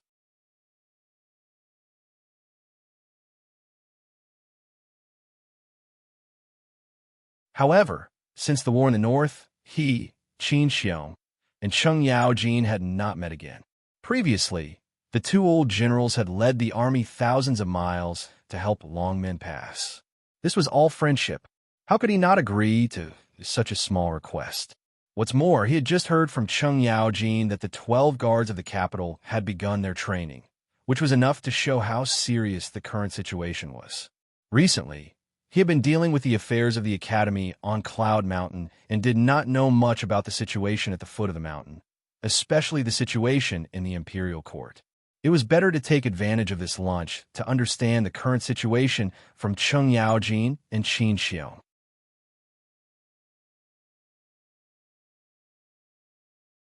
Chapter 1707. Fragrant. Qin Estate. When it was close to noon, the maidservants of the Qin estate brought over numerous fragrant dishes from the kitchen. Old Qin couldn't help but take a deep breath, and then he couldn't help but click his tongue in praise. Second brother, the culinary skills of the chefs in your estate are really getting better and better. This taste is almost on par with the immortal indulgence in. Qin Xiong couldn't help but glare at Chung Yaojin and say, "What chef? These dishes were all made by your sister-in-law herself." "Ah, second sister-in-law actually made them herself?" Chung Yaojin was shocked and said in disbelief, "Hee, it's rare for little Xian and Jijie to be here today. I have to personally cook and entertain you." As they were talking, Madame Qin walked in with two maidservants carrying plates and said with a smile. Old Chung chuckled and said, "Ha, sister-in-law, you're doing this on account of little Xian, right? Looks like I'm still riding on little Xian's coattails today." This old fellow often came to the Qin family to freeload, but it was usually the servants in the manor who cooked. Why would Madame Qin cook personally? Madame Qin scolded, "Nonsense! When you come to the Qin manor, has the Qin manor ever shortchanged you?" Although she said that, everyone knew that it was just a joke between the two of them and couldn't be taken seriously. Li Zixuan stood up and said, "Thank you for your hospitality, Auntie. Auntie, sit down and eat with us." Madame Qin smiled and said, No, you guys eat first. The chicken is still stewing over there. Annie has to take care of it." "All right, little Xian, why didn't you bring Yushi with you today? Annie hasn't seen her in a long time." Han Yushi was the adopted daughter of Qin Xiong and Madame Qin.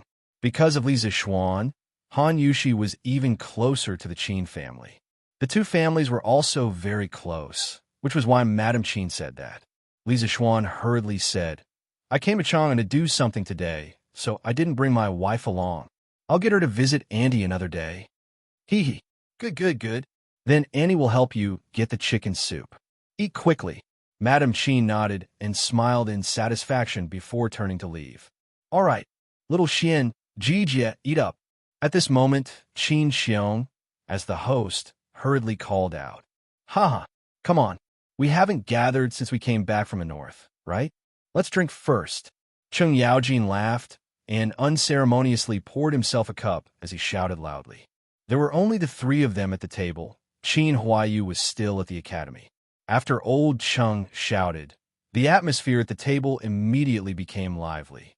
"Good. This little nephew toasts Uncle Chung and Uncle Qin."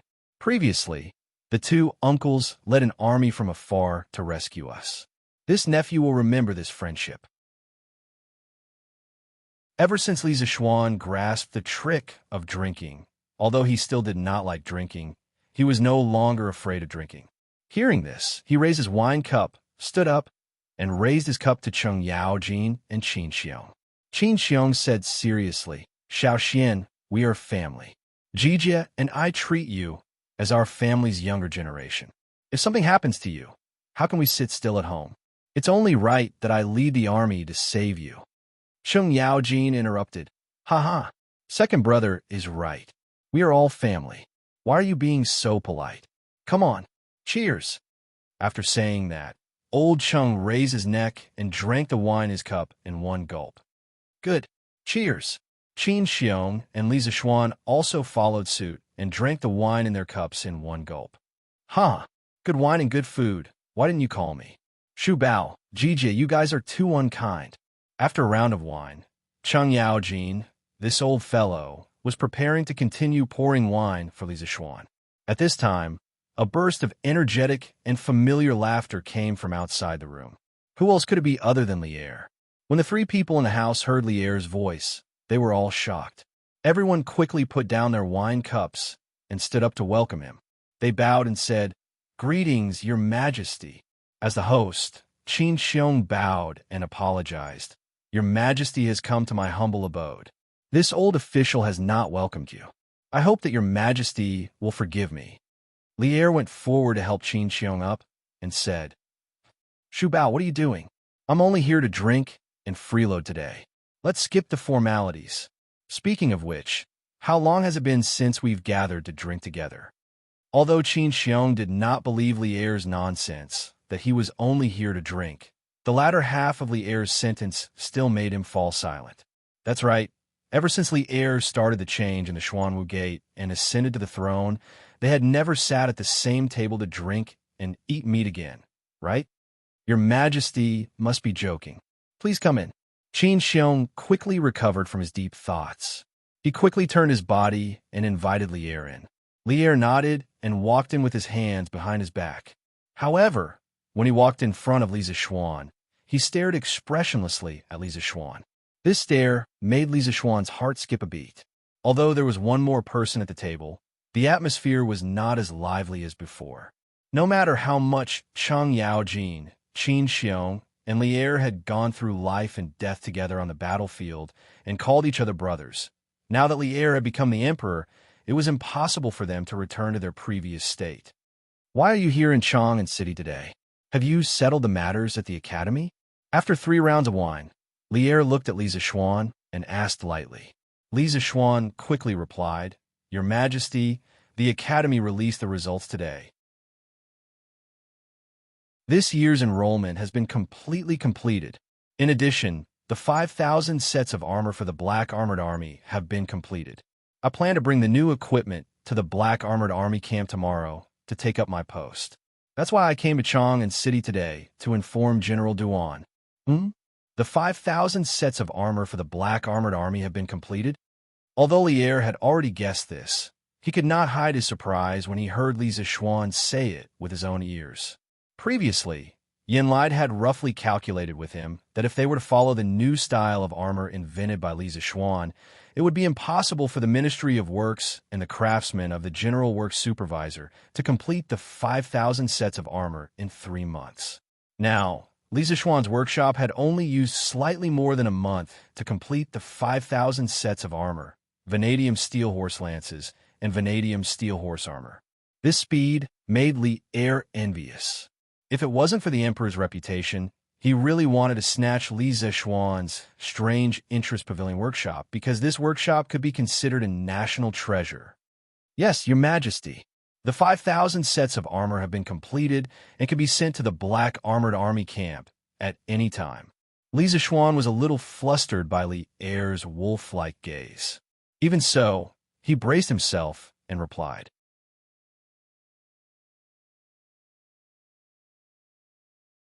Chapter 1708. Good. In Qin's mansion, Li Zishuan was elated to hear Li Zishuan's reply. Although he coveted Li Zishuan's workshop, he cannot show it. He laughed and said, "The black armored army has just expanded. If you can finish these armors as soon as possible, Duan Jishuan will be able to arrange for the soldiers to train and familiarize themselves with the new equipment. Besides, you are the most familiar with the new equipment.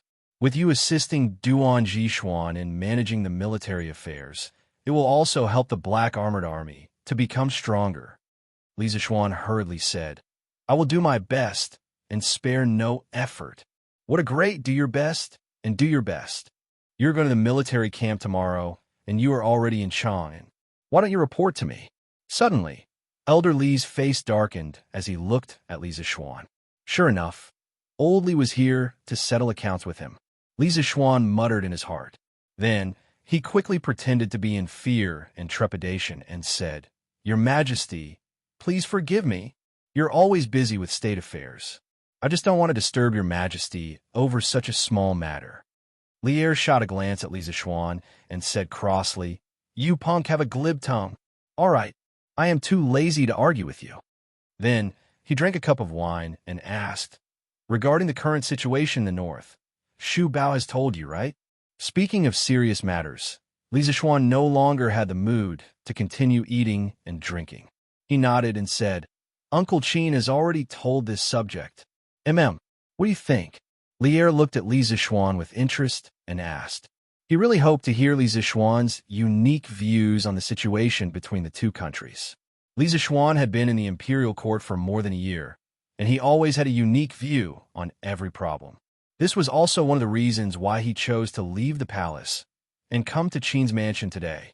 Qin Xiong and Cheng Yaojin had also put down their chopsticks and wine cups and looked over. At this time, there were only the four of them in the main hall. Some of the servants and maids had already been ordered to leave by Qin Xiong. On one hand, it was for Li Er's safety. On the other hand, it was to prevent Li Er from revealing any confidential state affairs during the meal. Li Zishuan thought for a moment and said slowly, "Your Majesty, I think that since Xieli secretly deployed his troops at the border between the two countries and launched a general attack on Tuli's troops in the grasslands, it proves that he already knows or guessed that the imperial court has a plan to attack the grasslands. Your Majesty, your Majesty, your Majesty's 6 yamen, civil and military, civil and military, civil and military, civil and military, all officials to prepare for war." Such a big movement, such a big movement. Such a big movement. So your Majesty, your Majesty, your Majesty, so your Majesty, your Majesty. Your Majesty, your Majesty, you're so. Lier's eyes flashed, and he said, "Anne, your analysis is reasonable. Then, what do you think the imperial court should do in the face of the current situation? I originally planned to secretly prepare the army for war and catch Xieli off guard 2 months later. But now, it's obvious that Xieli is already on guard.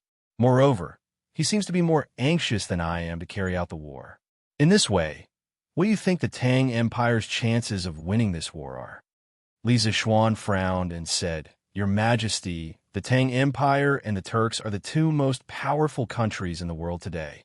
In such a big national war, to secretly catch the other side off guard, Your Majesty, I think this is an impossible task.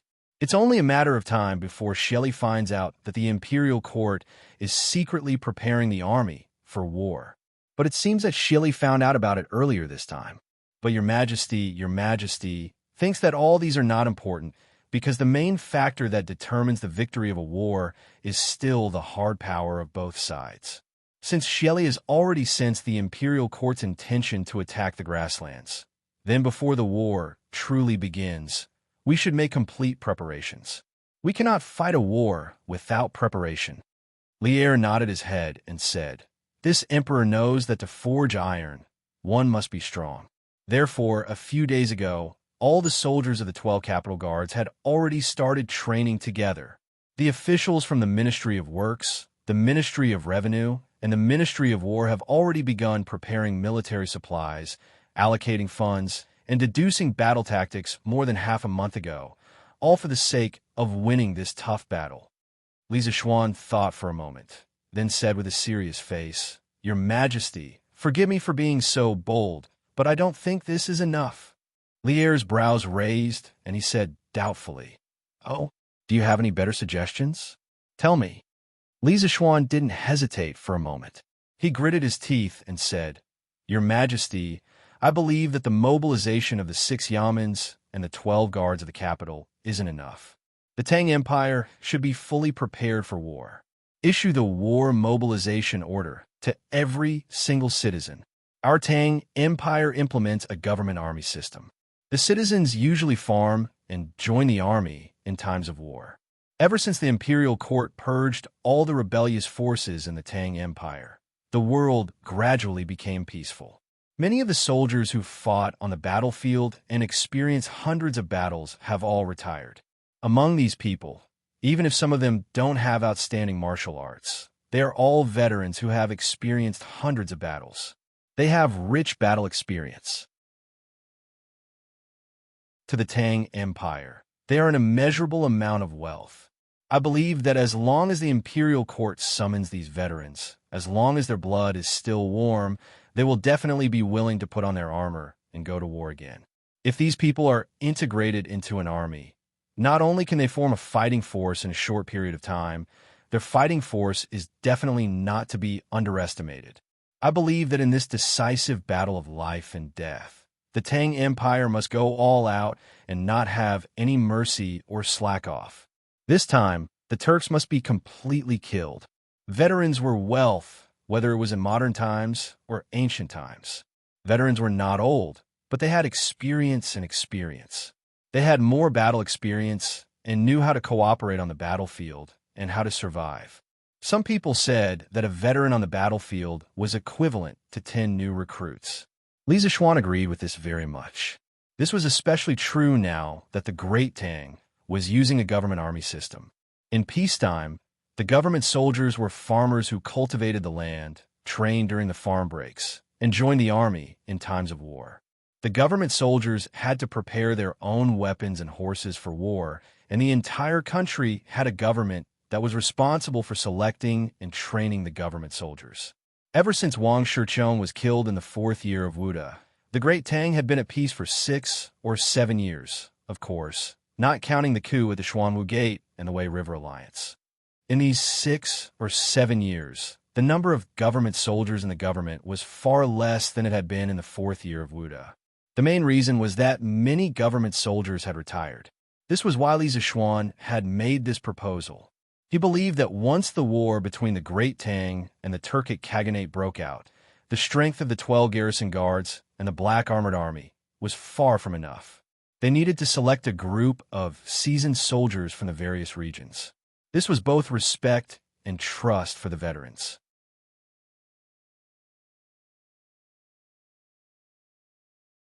Chapter 1709. Recruit Veterans? I didn't expect you to value those veterans so much. In the Qin residence, after Li Zishuan finished his long speech, Cheng Yaojin and Qin Xiong's eyes lit up. Li'er was silent for a moment before he looked at Li Zishuan and said, "What you said is actually not without reason. For this attack on the Turks, I originally planned to send 300,000 soldiers. These 300,000 soldiers will be transferred from the 12 guards of Chang'an. Along the way, I will recruit the elite soldiers of the various provinces to expand the army to 400,000 soldiers. At that time, the 12 guards of the capital will be the main force, and the elite soldiers of the various provinces will play a supporting role. However, after hearing what you said, it is a bit of a waste to only send the soldiers to assist the 12 guards. Since that is the case, I have decided to announce to the world that I will select 150,000 elite soldiers from the various provinces and send them to Chang within a month. At that time, I will send a few generals to personally lead these soldiers. When we attack the grasslands, they will also be the main force. However, this will cause the national treasury to be tight. Although the soldiers of the Tang Empire would prepare their own weapons and horses when they were in a war, Li'er had changed his plan and decided to let the selected elite soldiers come to Chang and for training 1 month in advance. Behind this decision, the imperial court would have to pay an extra 1 month's worth of food for 150,000 soldiers. This was not a small amount. Your Majesty, this subject believes that we cannot be stingy with money and food at the crucial moment of the national war. If the great Tang is defeated in this war, there will be no way for it to rise again.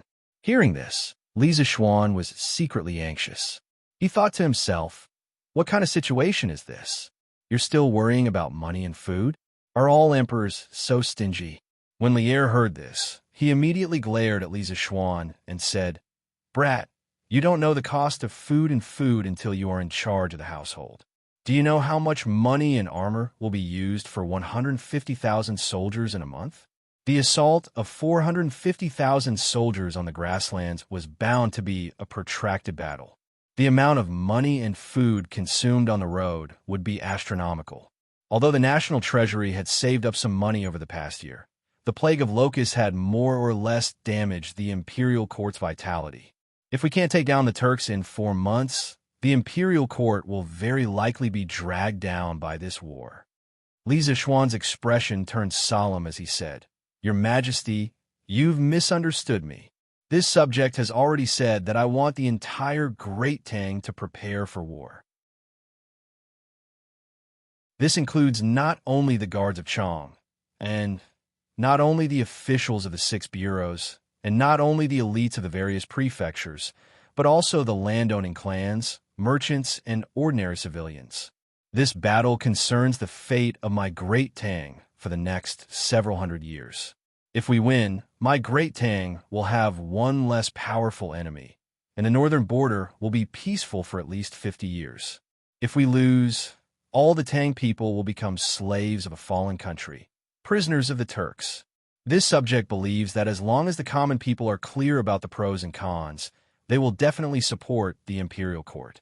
Those who have money will contribute money, and those who have strength will contribute strength. This is the strength of the entire nation to prepare for war against the Turks. In this way, this subject does not believe that the imperial court will be worn down by the long supply lines, much less that the Great Tang will lose to the Turks. Li Zishuan's words caused Cheng Yaojin and Qin Xiong's blood to surge. What did it mean to prepare for war? This was what it meant to prepare for war. If they could really unite the hearts of the common people of Great Tang, defeating the powerful Turks would not be a problem. However, uniting the hearts of the common people was easier said than done. When the two thought of this, their surging hearts gradually calmed down. How could Li Er not understand this principle? He frowned and said, Brat, your words are easy to say, but doing it will be harder than ascending to the heavens. Even though the world has been peaceful for many years, the lives of the common people are still very difficult. Asking them to fork out money is something that we cannot do.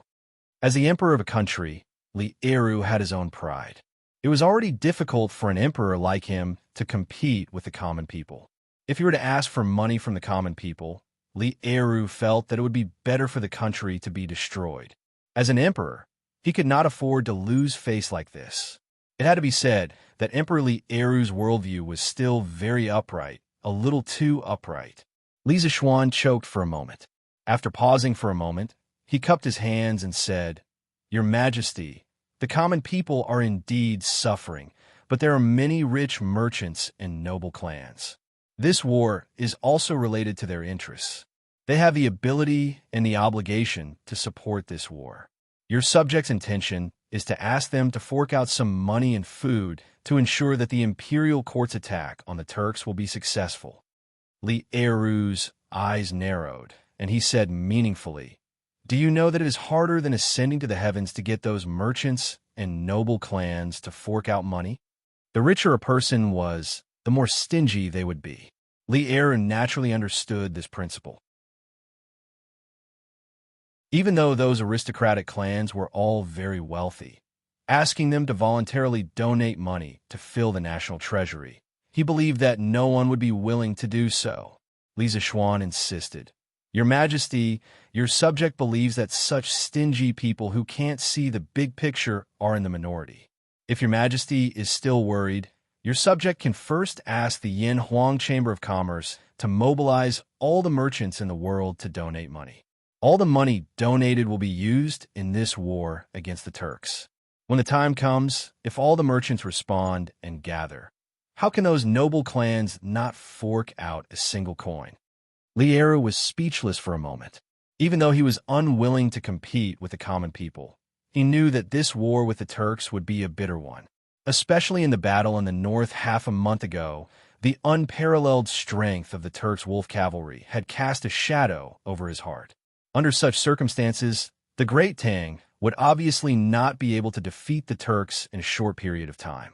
In that case, the imperial court would be dragged into the quagmire of war and fall into a predicament of financial difficulties. After all, this long supply line required a huge amount of manpower, material, and financial resources. It was completely different from the Great Tang's previous wars to quell internal rebellions. Good. We will do as you say. Let's see if the merchants in the world will be as generous as you say. After a long silence, Li Eru finally spoke. Your subject obeys. Li Zishuan cupped his hands and replied, Your Majesty, other than gathering funds from the common people and mobilizing the entire country's strength to support the national war, your subject believes that the imperial court should not sit back and watch Shelley gather his superior forces to eliminate Thule and unify the entire grassland. Right now, Shelley's forces are already huge. If we sit back and watch him unify the grassland, in this war, the imperial court's army will probably have a harder time winning. Hearing this, the eyes of the three lit up. Lieru quickly asked, Oh, then what plan do you have? Quickly tell us.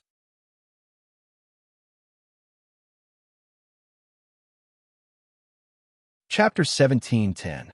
Your Majesty, although most of the tribes of the steppe have already submitted to Shelley, this does not mean that the steppe is a monolithic block.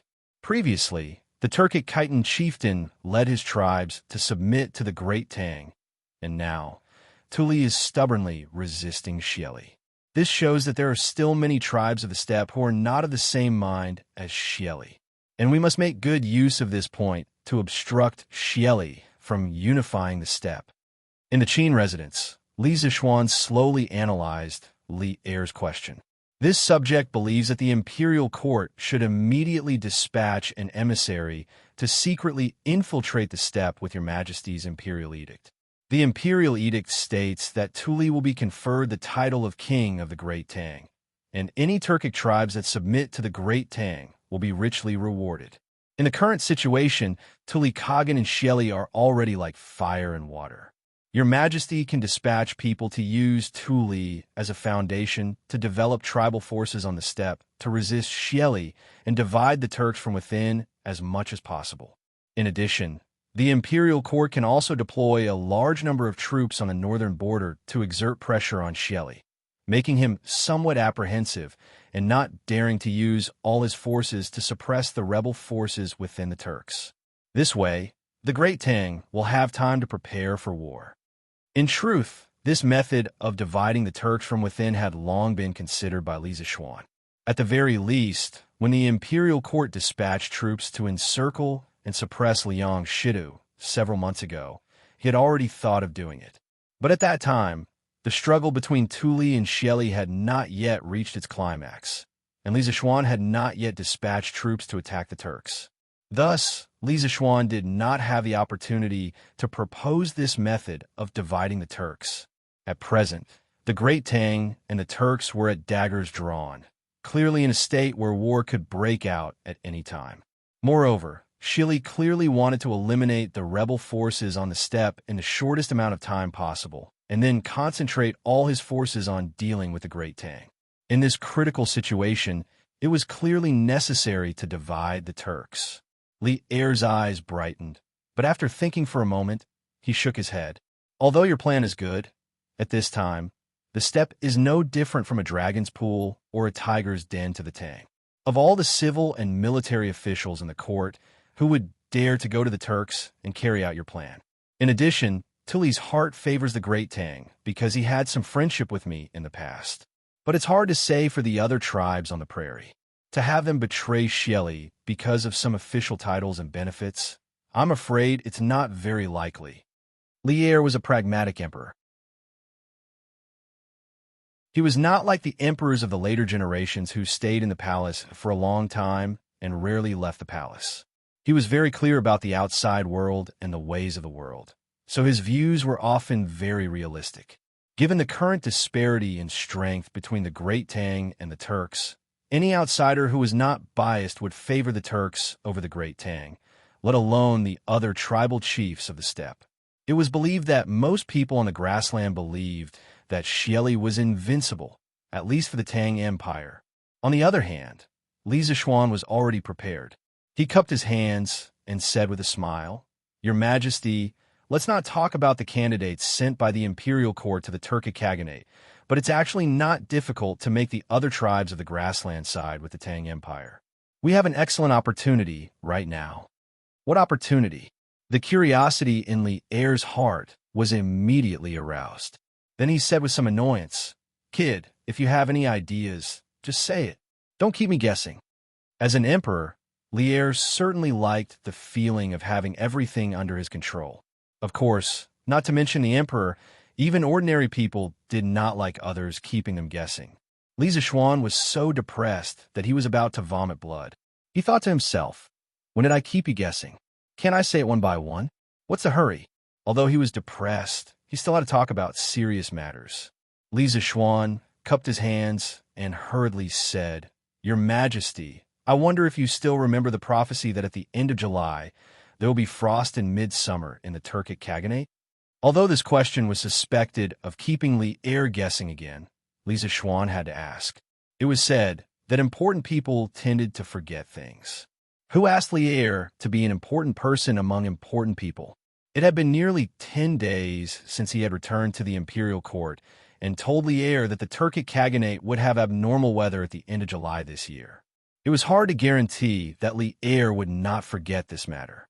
When these words were said, Cheng Yaojin and Qin Xiong were both shocked. The two of them looked at each other and could see a trace of shock in each other's eyes. Frost in the 7th month, this kind of thing sounded inconceivable. How could Li Zishuan say it in front of Li Er? However, when they thought of the prophecy that Li Zishuan had said last year that there would be a plague of locusts in the 2nd year of Jingguan, Cheng Yaojin and Qin Xiong had no choice but to believe this absurd prophecy of frost in the 7th month. Li Er frowned. His mind immediately recalled the conversation he had with Li Zishuan in the Sweet Dew Hall that day. His expression became solemn, and he said with a frown, "Zhen naturally remembers." Only then did Li Zishuan continue. The perfect opportunity this subject spoke of is at the end of the 7th month, when the Turkic Khaganate will have abnormal weather in midsummer. As the saying goes, strange phenomena appear in troubled times. These strange phenomena also indicate that the country is about to fall. The emissary sent by Your Majesty can use this prophecy to bewitch the tribes on the grasslands who are outwardly united but inwardly divided against Xieli. Tell them that strange phenomena will soon appear on the grasslands and that the Turkic Khaganate will soon be completely destroyed. Let these tribal chiefs choose a good tree to rest in as soon as possible. If they do not believe, they can wait a few more days. When the white frost descends on the grasslands at the end of the month, they will have no choice but to believe.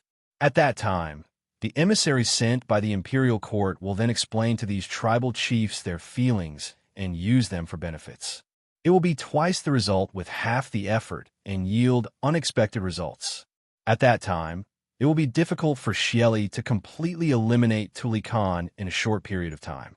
This is because those tribal chiefs who believe in the prophecy will definitely not let go of this opportunity to perform. With them working together with Tuli Khan to stall Xieli, our chances of victory in the decisive battle with Xieli 2 months later will be greater. Li Er's eyes widened. At this time, his chest could be said to be surging with emotions. Li Zishuan's plan to divide the Turkic Khaganate gave him an impulse to slap the table and praise. This plan could directly reverse the outcome of this national war.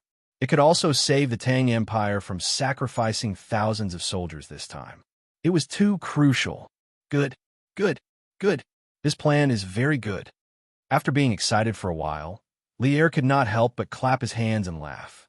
Then, He was not stingy with his praise as he said, "Divide the Turkic Khaganate from within the grasslands, and let the tribal chiefs of the other tribes help Tuli stall Shieli.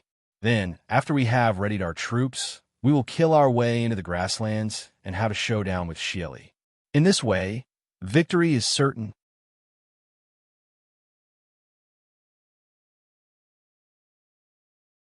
Chapter 17:11. It is a good plan, but who can go to the Turks to carry out this plan? Li Zishuan's plan to divide the Turks was indeed a bright one, but Qin Xiong frowned and asked this question. After all, whether a plan was good or bad depended on the result, and the person who carried out the plan would have a direct bearing on the result. Li Er's face froze when he heard Qin Xiong's words. He clearly understood that a good plan was only half the success. The other half depended on the person who carried it out. Shu Bao is right. Li Zishuan, do you have a suitable candidate in mind? Li Er asked with a frown. Your Majesty, this little Xian is not familiar with most of the officials in court. He might not have a suitable candidate in mind. Before Li Zishuan could speak, Qin Xiong couldn't help but speak. To the Tang, the Turks were no different from a tiger's den. To have Li Zishuan recommend someone to carry out the plan to divide the Turks was clearly asking Li Zishuan to offend someone. If that person didn't return, that person's clan would probably view Li Zishuan as an enemy for generations. If that person was lucky enough to succeed and come back alive, he would be promoted. That person would not be grateful to Li Zishuan for his kindness. He would only be happy that he was quick-witted or lucky. This was a thankless task. Out of concern for the younger generation, Qin Xiong did not wish for Li Zishuan to answer Li Er's question. It had to be said that old Qin was truly treating Li Zishuan as his own nephew. Li Zishuan was not stupid. Although his EQ was not very high, it was definitely not low. In an instant, he understood Qin Xiong's intentions. He could not help but feel a trace of emotion in his heart. Back then, he had inadvertently cured Qin Xiong's old injury, but Qin Xiong had always treated him as a savior. Normally, he would protect him in everything. Whenever he encountered a problem, Qin Xiong would always be the first to stand up. This was the case when he had killed his way into the Bloodwind stockade alone. Half a month ago, it was the same when he had fought the Turkic army at Longmen Pass. Li Zishuan could only silently remember these sentiments in his heart. When the Qin family encountered difficulties and needed help one day, he would definitely provide assistance without hesitation. How could Old Li not see through Chung Yaojin's intentions? His eyes flashed as he looked at Qin Xiong, who was bowing with his head lowered. A trace of understanding quickly flashed through his eyes. A moment later, he sighed and said, "Shu Bao, how could I not think of the things you can think of? Don't worry, Li Zishuan's words today will only enter the ears of the four of us. There will not be a fifth person who will know."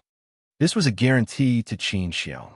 He guaranteed that the person recommended by Li Zishuan would not know that he was recommended by Li Zishuan. It was rare for an emperor to be able to do this. Qin Xiong was about to speak when Li Zishuan opened his mouth. He first clasped his hands towards Qin Xiong and said, "Uncle Qin's good intentions. This nephew appreciates it. But this nephew only cares about the life and death of the Tang Empire. This nephew's recommendation to your Majesty today is completely out of the public interest. This nephew has a clear conscience." Finishing, Li Zishuan bowed towards Li Er and said, "Your Majesty, this subject has a person in mind. He is the most suitable person to carry out this plan. I hope that your Majesty can consider it." "Speak," Li Er hurriedly said, his voice carrying a trace of urgency. "Duke Ju, Tang Jian." Under Li Er's aggressive gaze, Li Zishuan did not keep him in suspense this time. He directly said the most ideal person in his mind. It was the legendary person who had been sent to the Turks many times in history and almost lost his life in the grasslands, Tang Jian. Tang Jian's name was Mao Yu, and he was from Jinyang in Bing Province. In history, Tang Jian was one of the 24 meritorious officials of the Lingyan Pavilion. He was born in the first year of Xiang in the northern Zhou Dynasty and died in the first year of Xianqing in the Tang Dynasty. He had experienced 3 dynasties and 5 emperors and passed away at the age of 80.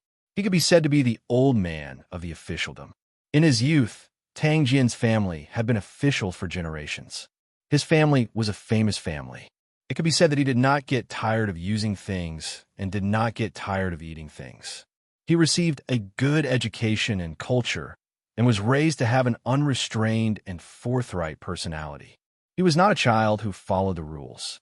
However, innate nature was innate, and education was education. Tang Jian was extremely respectful towards his elders and was famous for his filial piety. Due to his father Tang Jian and Li Yuan being close, Tang Jian, who was older than Li Er by 20 years, had the chance to interact with Li Er and become friends despite the difference in age. At that time, the Sui dynasty was filled with rebellions and smoke of war rose everywhere. Tang Jian often discussed the world situation with Shimin and secretly reminded Li Er that the Sui dynasty was in chaos and the world could be plotted against. Li Er, who had great ambitions, treated Tang Jian as a close friend and reported Tang Jian's words to his father. When Li Yuan heard this, he scolded Shimin not to speak nonsense. After that, he secretly summoned Tang Jian to the palace to discuss the world situation. Therefore, Tang Jian could be considered as one of the earliest ministers to follow the emperor. In the 9th month of the 2nd year of Wuda, Tangzhou was established. The country's foundation was not stable, and the world was still in chaos. Lu Wuzhou used Mai as a base and formed alliances with the Turks in the north. He sent troops down south to Taiyuan, where Li Tang and Long rose, drinking horses and drinking water from Fun River. Prince Jin, the 3rd son of the new emperor Li Yuan, Li Yuanji, saw Lu Wuzhou coming fiercely. He abandoned Jinyang and fled to Chang'an. After Lu Wuzhou captured Taiyuan, he continued to lead his troops down south. Tang official Lu Chomao occupied Xia County and gathered people to oppose the Tang, in response to Lu Wuzhou. At that time, Tang Jian was on a diplomatic mission and arrived at the army. Coincidentally, Li Xiaoji and the others were captured by Lu Wuzhou. Unfortunately, he was also captured. During the captivity, the resourceful Tang Jian, although he was trapped in the enemy camp, said, "I'm the commander of the thieves. They are all mediocre. Only Yuqi Jingda is wise and farsighted." Thereupon he seized the opportunity to instigate Yuqi Jingda to rebel, advising him to choose a master and surrender to the Tang. Yuqi Jingda also knew that Lu Wuzhou would not be able to accomplish great things. Under Tang Jian's persuasion, body in Chao camp, heart in Han, he prepared to abandon Lu and surrender to the Tang. In the prison, Tang Jian and Yuan Junbao were locked in the same place. From Yuan Junbao's mouth, he learned about Duge Huai's rebellion. From time to time, he also received news that Duge Huai had escaped back to Pudong to assume his original post. Tang Jian saw the situation was critical. He urgently asked Yuqi Jingda to release Lu Shirang and sent a message to the Tang camp. Under Qin Wang's urging, Emperor Gaozu was on his way to Pudong when he heard Lu Shirang's story. Thereupon he lured Duge Huaiyan to kill him, and thus escaped from danger. Working together from inside and outside, Qin Wang Li Shimin defeated Lu Wuzhou. After returning to the capital, Tang Jian was appointed as the Minister of Rights, the Minister of Heavenly Policy Mansion, the Assistant Minister of the Yellow Gate, and was conferred the title of Zhuguagong. The most legendary thing about Tang Jian was that he later went on a diplomatic mission to the Tujue. In the first year of Jingguan, the Tang and the Tujue stopped fighting. Tang Jian was sent as a diplomatic mission to the Tujue to build peace. In the 4th year of Jingguan, he sent as a diplomatic mission to the Tujue. Following the imperial court's mission, Tang Jian brought gold, silver, money and provisions to lure Xieli to surrender. Xieli saw that Tang Ri was powerful, plus he was very respectful toward the Tujue. Hence he prepared to surrender to the House of Tang and slacked off on military defense. Right this moment, the Tang court sent Li Jing to launch a surprise attack, defeating the Tujue and quelling the danger of the northern border. being in the hinterland of the Tujue. In the end, not only did they achieve their goal of luring Xieli to surrender, they were also able to escape on the eve of Li Jing's attack. Tang Jian's maneuver could be said to have reached perfection. Afterward, Tang Jian was also promoted as the Minister of Civil Affairs. His son and Princess Yuzhong became Phoenix Yuan. The Taiyuan Tang family was not only a high official, but also a relative of the emperor. Henceforth, their glory reached the peak. It was precisely because Tang Jian had left such a thick and colorful stroke in the history books that Li Zishuan recommended Tang Jian to Li Zishuan. He believed that with Tang Jian's quick-wittedness and intelligence, he would definitely be able to successfully carry out the plan to divide the Tujue. This subject heard that Zhuge Gong Tang Jian went on a diplomatic mission to the Tujue last year. Regarding the environment and situation of the Tujue, Zhuge Gong is clearer than many ministers. In addition, that year when His Majesty defeated the rebel Lu Wuzhou, Zhuge Gong was in prison, yet he was still able to successfully instigate Uncle Yuqi, who was under Lu Wuzhou's banner, to rebel. This proves that Zhuge Gong's quick-wittedness and eloquence are exceptionally outstanding. How similar is the situation at that time to now? Therefore, this subject believes that with Tuli Khan as the foundation to instigate the leaders of the other tribes, sending Zhuge Gong is the most appropriate. Li Zishuan cupped his hands toward the air and said in a clear voice,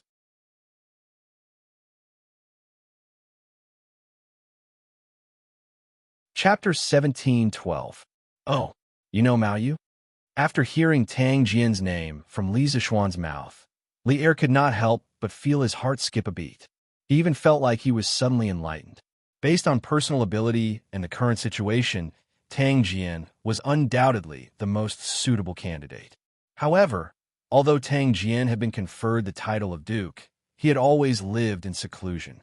Li Er did not expect that Li Zishuan would have a connection with Tang Jian, so he could not help but ask, Yeah, can I say that I know him from the history books? In the history books, before the great Tang destroyed the Turks, the person who sent the envoy to the Turks was Tang Jian. Li Zishuan had indeed never seen Tang Jian before. The two of them also did not have any interactions. Hearing this, he could not help but secretly roll his eyes and grumble in his heart. But these words could not be said out loud. In the face of Li Er's question, Li Zishuan did not blush, and his heart did not skip a beat as he made up a story.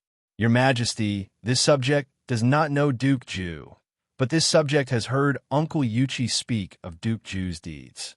In addition, this subject recommends Duke Zhu out of righteousness and without any selfish motives. In the current situation, this subject believes that Duke Zhu is the most suitable candidate. After saying this, Li Zishuan's expression turned solemn as he clasped his hands and bowed solemnly to Li Er. Perhaps it was because of the solemnity on this fellow's face that Li Er believed his nonsense. Old Li furrowed his brows and fell into deep thought. On the side, when Qin Xiong and Cheng Yaojin heard the name Tang Jian, their eyes could not help but light up. However, a hint of worry immediately flashed through Qin Xiong's eyes. After all, Tang Jian was a duke, a person of the same status as them. Moreover, this person, whether it was Li Yuan or the current Li Er, had a good personal relationship. If Tang Jian knew that the person who had recommended him to go to the Turks at this time was Li Zishuan, he would probably hate Li Zishuan to death in his heart. Although Li Zishuan's current divine favor did not seem to have any need to fear Tang Jian, who could say for sure about something like a divine favor? What if it was gone in the future? Li Zishuan had offended a duke for no reason at all, even though he didn't have the slightest benefit to himself. However, words that had been spoken were like water that could not be taken back. Qin Xiong could only wait anxiously at the side. While Qin Xiong was anxiously waiting and worrying, Li Zishuan finally spoke. He looked at Li Zishuan and said seriously, Your plan is very good. The person you recommended is also very suitable. We will seriously consider it. After saying that, Li Er looked at Qin Xiong, who was sitting at the side with a worried expression but did not say a word. He immediately understood. He smiled and continued, Shu Bao, Don't worry about this brat anymore.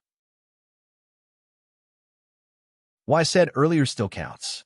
What's more, Mao Yu is an open-minded person. He's not a petty person. Even if he knows, he'll know the severity of the matter. With Li Er poking at his heart, Qin Xiong could not help but blush. He hurriedly apologized. Your Majesty is the Emperor. Naturally, your words carry enormous weight. How would this old subject dare to doubt you? Hee. Li Er shook his head, not denying it. Cheng Yaojin grinned and said, Hee. Second brother, you don't mean what you say? But don't worry, even if Tang Mao finds fault with Xiao Xian after this, Cheng Yaojin, will not agree. I'm not afraid of him. This old fellow's mouth tore down Qin Xiong's stage. What a useless teammate. Qin Xiong glared at Cheng Yaojin. Li Er was already used to this and did not mind. He drank a cup of wine and looked at Li Zixuan. He asked calmly, Li Zixuan, when you go to the Black Armored Army tomorrow, have you thought about how to train this newly formed Black Armored Army? This was a small test for Li Zixuan. Other than having the right to supervise, the military registrar also had the responsibility to assist the general in managing military affairs. Li Zixuan said seriously, Your Majesty, I haven't thought about it yet. I've never been to the Black Armored Army's main camp and have never seen the current Black Armored Army. Without seeing the actual condition of the Black Armored Army, if I rashly come up with a training plan for them, it would be no different from talking on paper. Only after seeing it with my own eyes can I formulate a training plan for them. This will allow this newly formed Black Armored Army to quickly adapt to the new equipment and allow them to quickly become a powerful force. Although it was a negative answer, Li Er nodded. He smiled and said, Hee. Good. If you can think this way, it proves that you're more mature than before. Then I can rest assured and let you go to the Black Armored Army. I only have one request. Within 2 months, let the Black Armored Army become the most outstanding of the 12 camps in the capital. Towards the end, Li Er's voice became extremely firm. If one were to ask who is the elder of elders in the Black Armored Army, that person would be none other than Li Er. Even Duan Jixuan couldn't compare to him. This was because the Black Armored Army was single-handedly created by Li Er. In the process of the Tang Empire's establishment, the Black Armored Army had followed Li Er through many battles. It could be said that Li Er's feelings towards the Black Armored Army were deeper than any other army. Therefore, in the battle 2 months later, Li Er had high hopes for the Black Armored Army. In the past, the Black Armored Army was the most outstanding army in the Tang Empire. It was an elite troop formed by the elites of the elites. However, during the rebellion in Guanxing, the 2,000 Black Armored Army members and the tens of thousands of troops from the Cui and Zheng families met. That battle caused the Black Armored Army to suffer heavy losses. As a last resort, Li Er decided to reorganize the Black Armored Army and expand the Black Armored Army. It hadn't even been a month since the expansion of the Black Armored Army was completed. Even though those who were selected to join the Black Armored Army were all experts, they didn't have any cooperation with each other. Naturally, their fighting prowess wasn't as good as before. Right now, Li Er only wanted the Black Armored Army to return to its peak and continue its glory. Sensing the seriousness in Li Er's voice, Li Zixuan clasped his hands and said solemnly, Your subject obeys the decree. Your subject will do his best to make the Black Armored Army the most outstanding army in the Tang Empire. Naturally, Li Zixuan wasn't confident in his words. After all, whether it was in his previous life or this one, he had never led an army properly. Being entrusted with such an important task by Li Er without any experience, he naturally felt uneasy. But then again, since Li Er trusted him so much, Li Zixuan felt that there was no reason for him to disappoint Li Er. Besides, if he could train the Black Armored Army well, it would increase the chances of Tang Empire winning this war. All right, the meal has been eaten and the wine has been drunk. It's time for us to return to the palace. Hearing the affirmative answer from Li Zixuan, Li Er smiled with relief and then stood up. Farewell, Your Majesty. Farewell, Your Majesty. Qin Xiong, Cheng Yaojin, and Li Zixuan quickly stood up and bowed. Lier waved his hands and left. You're tuning into the Warrior Lore YouTube channel. Don't forget to subscribe and join us on this journey to catch the most captivating stories.